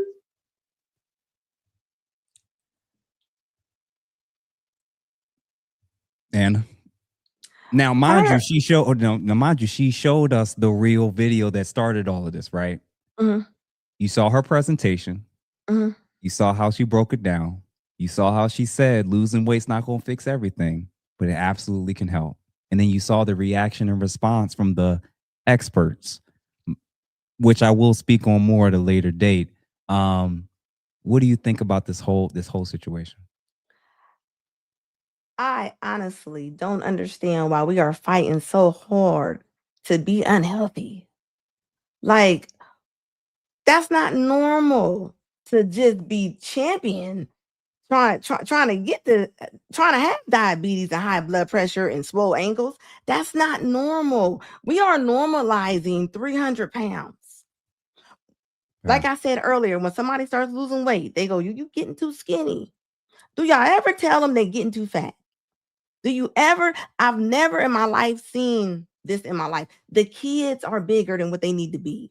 Their teenagers are walking down the street looking like Precious off the movie. No, there's no way you gonna convince me that that's the way to go. That's not normal. It's not healthy. Forget vanity. Your health. Jesus. My God. Your Like, health. bro, like you. How else could she have said it? It doesn't matter which way she says it. If women are going to be offended, especially if they're bigger women. They just are. Which keeps us in mind to this particular individual who Dr. Tressie, who started it up, she, for those who aren't aware, wrote a book called Thick, where she did a lot of explaining why weight shouldn't be on a priority list, apparently, for women, or specifically Black women. And I'm like, she's claiming that Taylor isn't qualified, right? And I got a question for everybody that's watching this. Feel free to send it to Dr. Tressie if you see fit. Because again, it's the same challenge that I get, where if it's been my job for 12 years to counsel people, to help marriages, Taylor's doing the same exact thing, doing couples retreats, doing couples conferences, constantly doing trainings every 1 to 2 years to make sure that we're renewing our licenses. We're doing a lot of the work that's relating to the very subject matter we're talking about. And then we get these people with these degrees or opinions with no real background relating exactly to what we're talking about, outside of the fact that she personally was big. And I'm like, so when you big and you you historically was a big black woman, and you didn't like how you were perceived or how the media covers things, I was like, there's a space for what she's talking about. But when you're telling a person like Taylor, she's not qualified to speak on these things and challenge or encourage Black women to focus on this area legitimately, I'm going to ask a very simple question to the audience. You have a licensed professional counselor, Taylor Chandler, on one hand. You have Dr. Tressie on the other hand. I believe her PhD is like in research or something related to that. Who is more qualified to explain to women, and specifically Black women, and Anna, you can answer it as soon as this question is over, who is more qualified to talk to women, and especially Black women, about things that could be impacting, like diet, like exercise, and their weight, how it could potentially impact their chances in the dating market and impact intersexual dynamics in a negative way?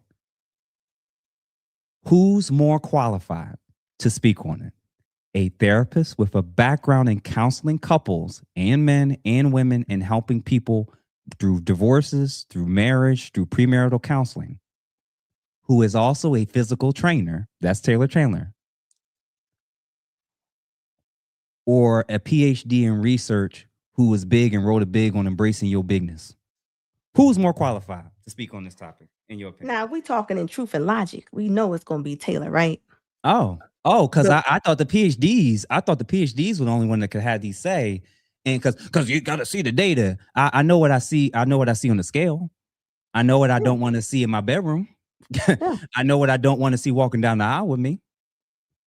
Taylor's got it right. And that's another way to sister code. That's another way to sister, because if you are unhealthy, and if you are living such an unhealthy life, why are you wanting the women under you to walk that same walk? It's so much easier for you to not have to change certain things about yourself or feel a certain way about yourself if you just tell everybody else what they're doing is good enough. That's fine, sis. You ain't got nothing to worry about because you don't want them saying something to you. One of the things that I peeped in terms of like the psychological framework of this is, I think women are more susceptible to something called like an emotional contagion. There's the thing called social contagions that people, if you want to look it up and look up what it means, but an emotional contagion is where when a feeling is interpreted or perceived, and for instance, if women perceive that another woman is being attacked, they will reflexively move into defense mode, oftentimes without even analyzing the context of the content. Dr. Tressie saw what her response was, and she's reacting to something that's being placed as a message to Black women in general. And she reacted defensively to something without clearly watching or engaging in what Taylor just said. What Taylor just showed at that last clip was perfectly fine. There was no issues behind it. She made it very clear. You take it personal. You make it about you, and now you see the individual woman as a reflection of the collective, which includes you. So the way you know how far you're in the weeds as a woman with this is when you sense a woman being shamed or critiqued or receiving negative feedback, your urge is to protect first and evaluate later, if you ever even evaluate at all. If Dr. Tressie and the other Tressiadites had decided that, well, maybe instead of jumping into defense and protective mode first over protect Black women, stop talking about Black women. Okay. How about evaluate why it's even a conversation? Is there any merit? She talked about the low marital rates. She talked about in comparison to the average rates of everybody else, including your own men. She's talking about weight, you being the heaviest women in the country on average. Now, you can say weight ain't contributing. It's not a factor. You can say that. But the problem is every single thing that Taylor and every single commentator and therapist and psychologist and social worker, everything that everybody has effing said, regardless of what it was about, it was the same talking point. Leave Black women alone. Leave Black women alone. We don't have nothing to change. The men need to step up. Society needs to embrace us. Y'all gonna keep listening to these far left crazy ass feminists who thinks that their worldview of dating, the dating market and relationships is one where women should be happy and men should be subservient. That men need to constantly adjust to what she needs and that women don't need to do the same in return. We're going to stop this ish now. I don't care what your degree background is. I don't care how great of a speaker or orator you are. If you're not telling Black women the truth or the whole truth, you're hurting them. If you're writing books, if you're doing seminars, if you're doing panel discussions, we gonna give you the attention you want, especially on this channel and the people I'm gonna start to work with.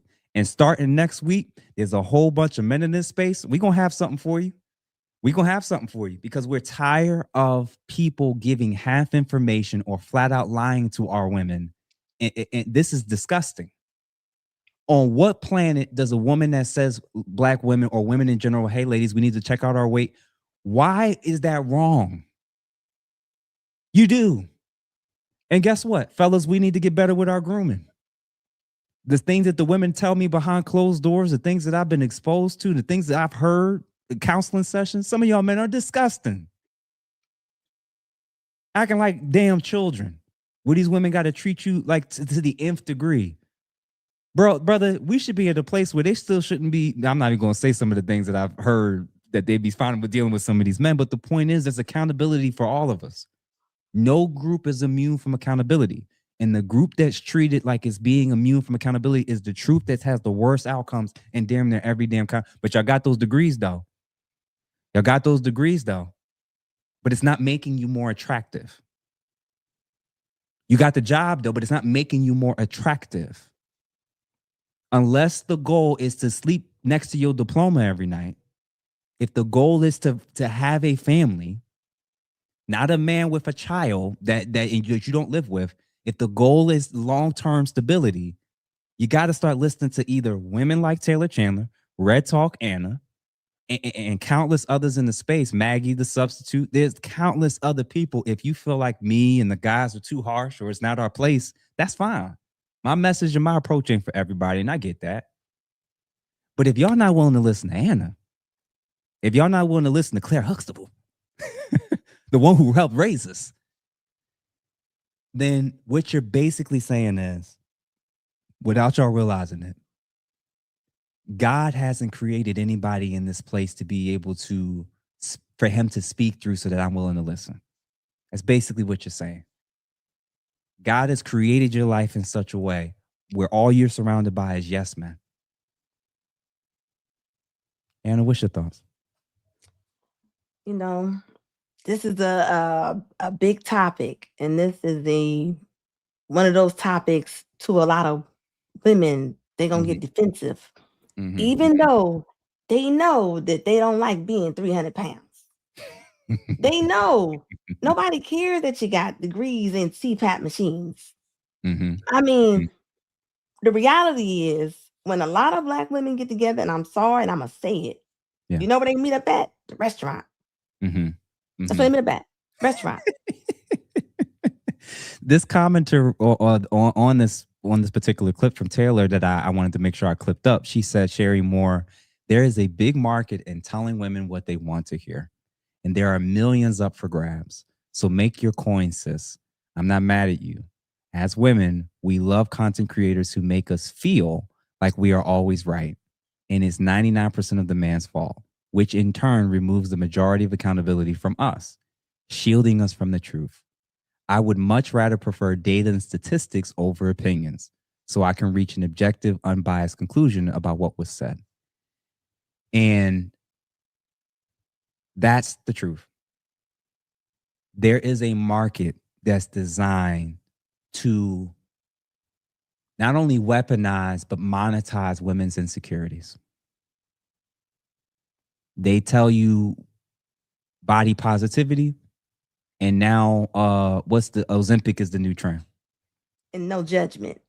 No, we watch, we don't judge. Like come on. And again, there is such a thing as public critique and private critique, and there's a way to go about it. But when you don't allow space for that in most of your life, that's probably why a lot of your relationships are the way that they are. When I grew up, and my mom's side of the family, I have a lot of cousins. I have a very, very large family. I got double-digit cousins. I think I had like 6 aunts and uncles on my mom's side, 6 uncles on my dad's side. Like I got a big, big amount of family. And one of the key things when me and the guys were growing up, especially when we were like late teenage years, 15, 16, 17, when we would all hang out, my cousins, male cousins, we talked about the fact that, man, when we all were young, all of us, our parents were together. And that by the time we reached high school, only one of us still had our parents together. That dynamic is so normalized to where you're having that dynamic influence women's attitudes about this type of subject matter. You're having women who don't have fathers or don't have active fathers and are being influenced by both non-intentional fathers and women who are operating out of survival, and telling these women to move in such a way to where every talking point, every suggestion, every form of feedback is designed to make them less attractive, less accountable, and less interested. You heard the one life coach say, the coach earlier say, how can you want to be with men but never study them? How can you want to be with men but you're not interested in what they think or want? And when women are now saying this and they're getting attacked left and right, bro, y'all, listen, it's sad.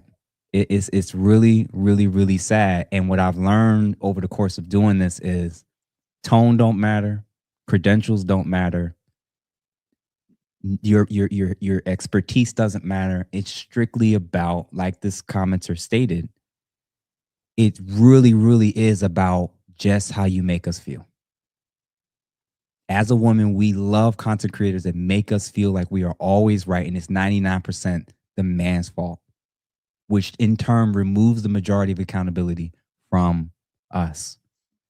So listen, man, let's see. Let me go through these super chats and see if we got any more. Oh, we do. $5, the real books. Thank you for the $5. Red Talk Anna is cooking as usual. Yes, she is. She been cooking all day. We definitely got to do this some more and often for sure. Mr. Walker has pulled up for sure. My man showing love. Appreciate you, good brother. Appreciate you for the 5 and the 5 for sure. Thank you so much for that. Omni Design Studio 4966. Thank you for the $5. Who cares what women say or do? At the end of the day, a real man will select his woman to provide and protect for, and men will select always. I'm going to say this in response to these types of comments, man. Because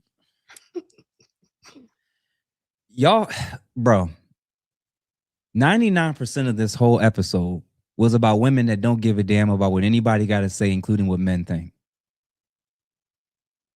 So for the men that want successfully good relationships and healthy ones, you probably should care about what women think and feel. But thank you for the $5, brother. I'm not going to return it.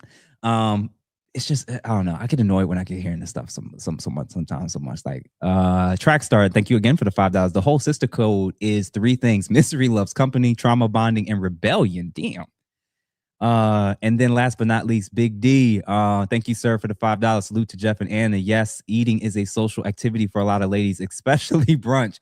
Listen, man, when I got introduced to my now wife back then and was hanging out, and I saw the brunches and the DC brunches, I was like, man, a lot of ladies like going out to brunch damn near every weekend if they could. And I'll be like, listen, nothing wrong with brunch, but be mindful of how many calories you're intaking during the damn brunch. This my view. On vacation, you pick out crazy, right? Like you gonna eat, try everything. You gonna drink, eat, smoke, do whatever you gonna do. But in your regular everyday life, y'all be doing brunches like y'all on vacation during the week. I'll be like, yo, ladies.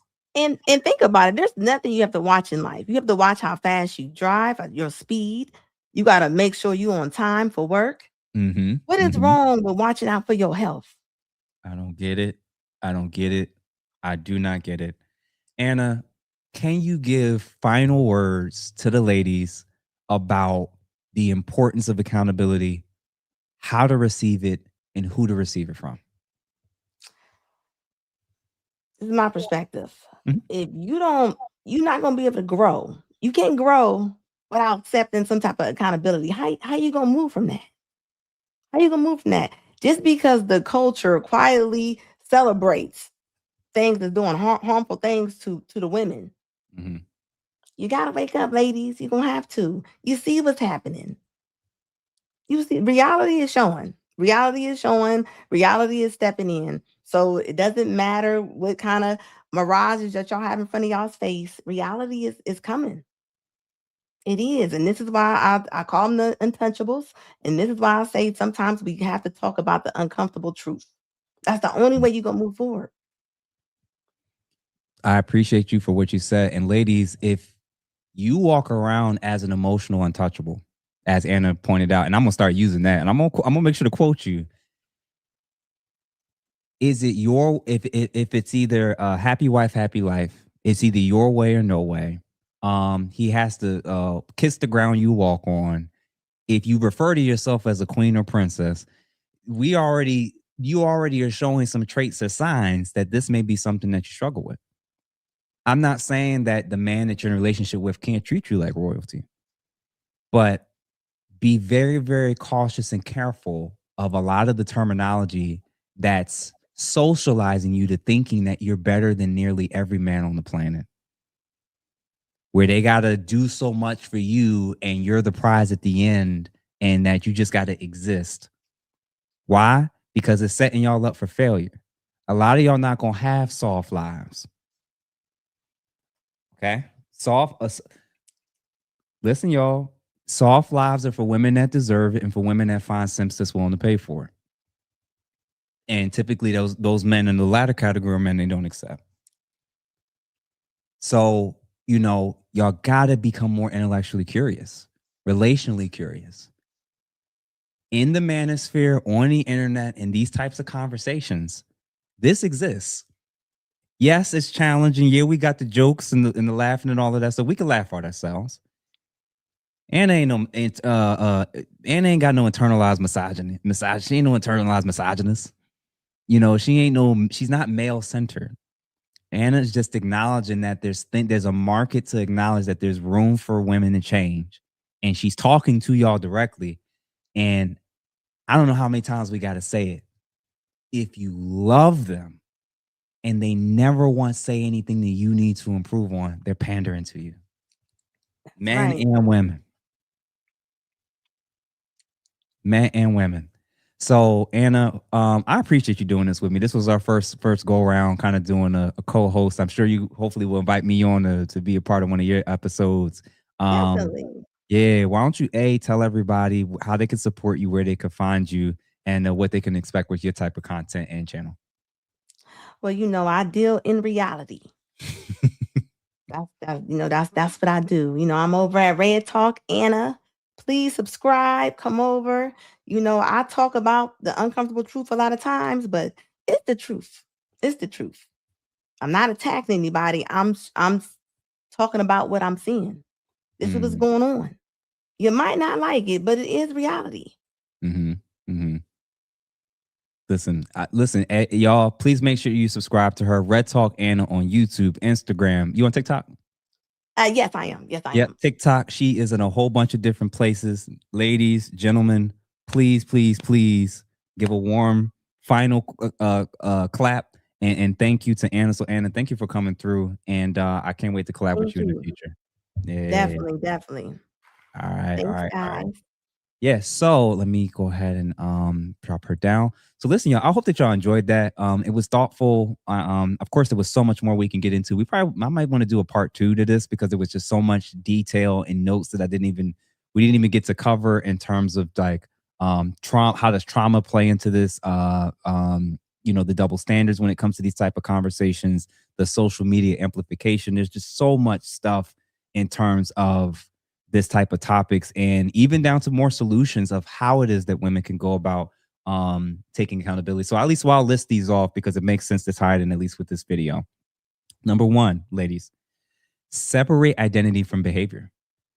If you cannot separate who you are from what you do, you'll think everything you do is justified.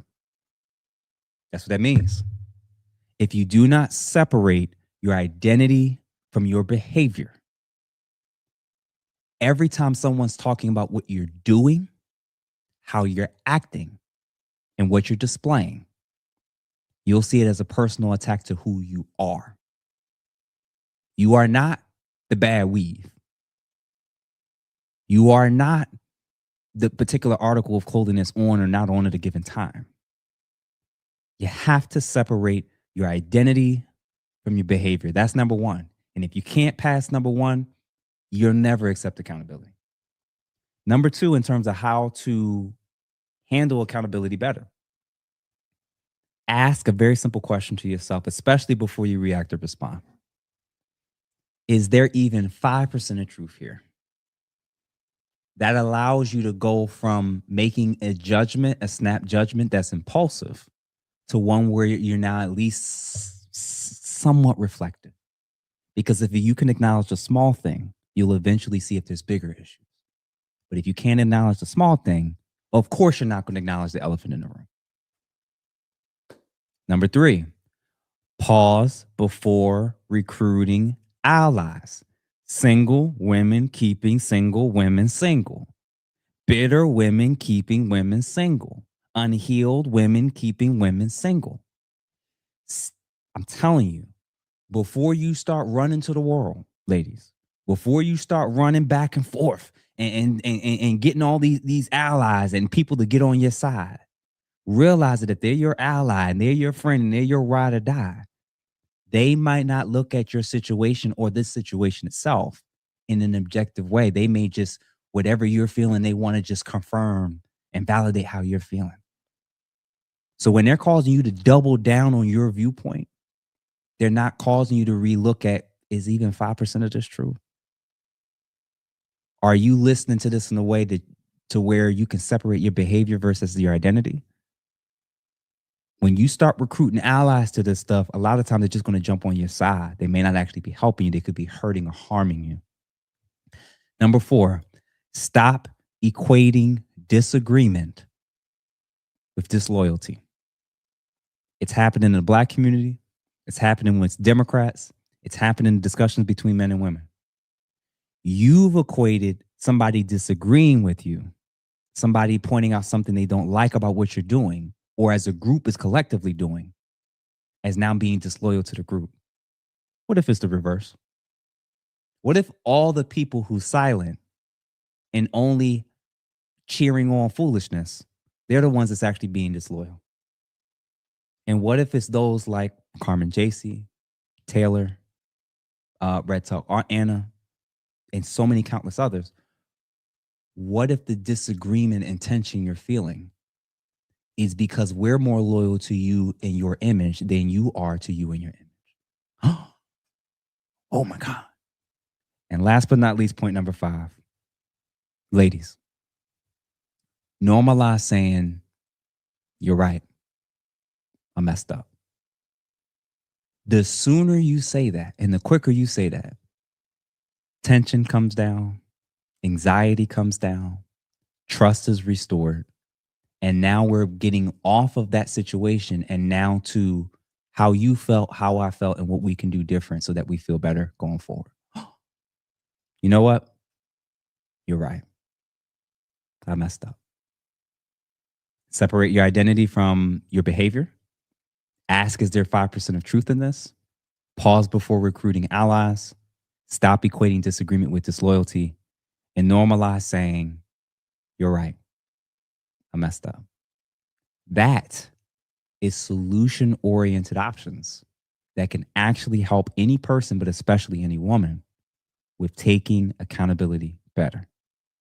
But if you never want to acknowledge somebody's right, you never want to say that you messed up, if you always want to run to the crowd to get the consensus to confirm your view, and if you're not willing to separate your identity from the behavior that's being pointed out, it'll be impossible for you to be in a meaningful, long-term, healthy relationship with anyone, let alone a man.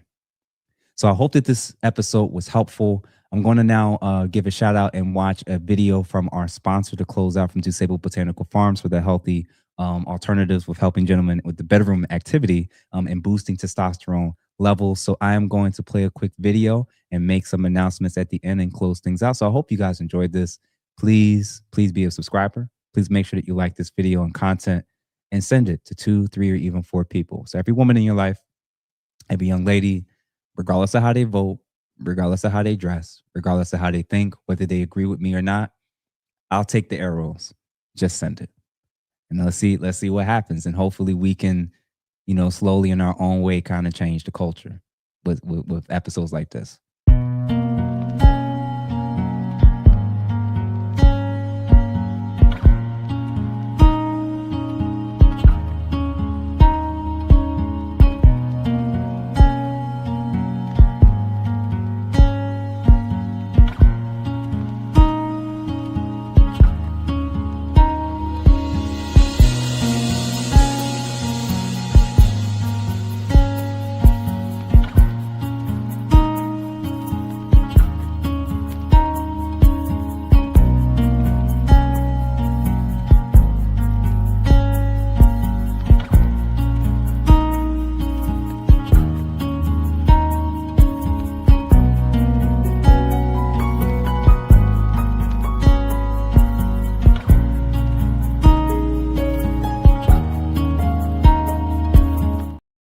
So shout out again to Disabled Botanical Farms, man. We got a couple sponsors now, and I think we got a little bit of room for maybe 1 or 2 more sponsors as it relates to this particular channel. And I hope that this was helpful, man. So shout out to everybody that watched, that supported, that liked this particular stream. And thank you all for supporting this brand and channel.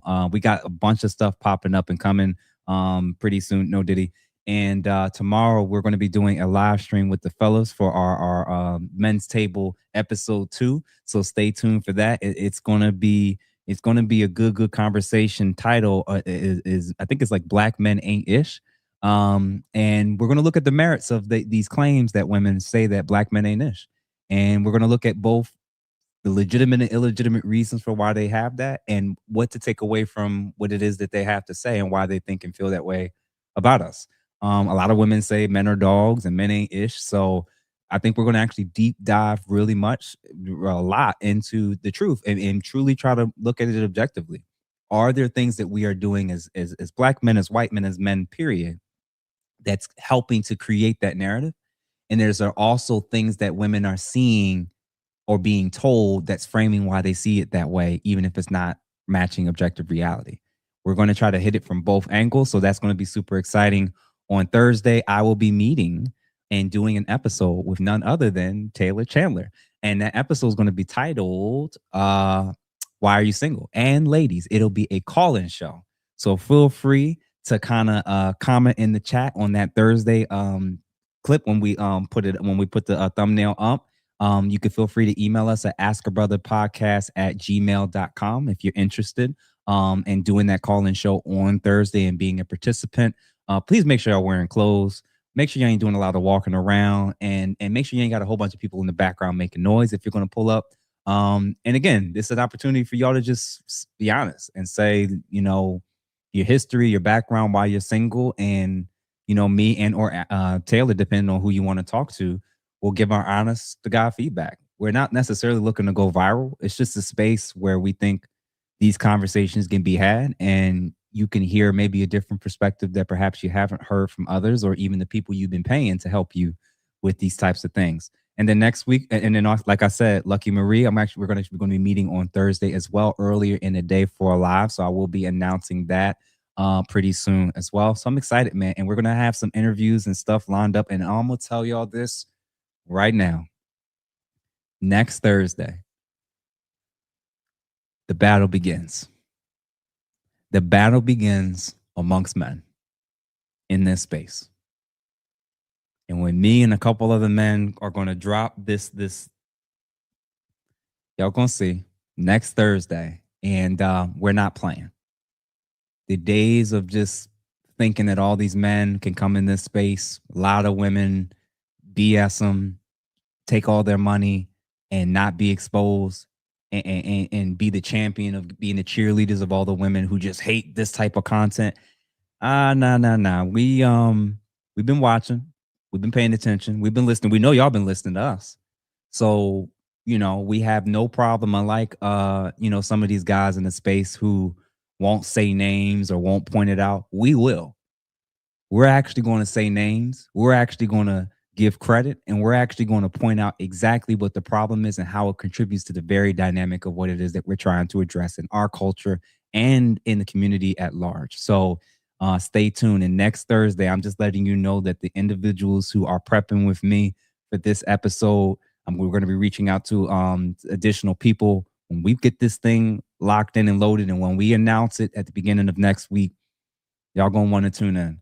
So definitely tune in just for the precursor tomorrow for our men's table, because a lot of people are saying they're rocking with it with Darwin, Obsidian, and Dave Anderson. Shout out to those fellows as well.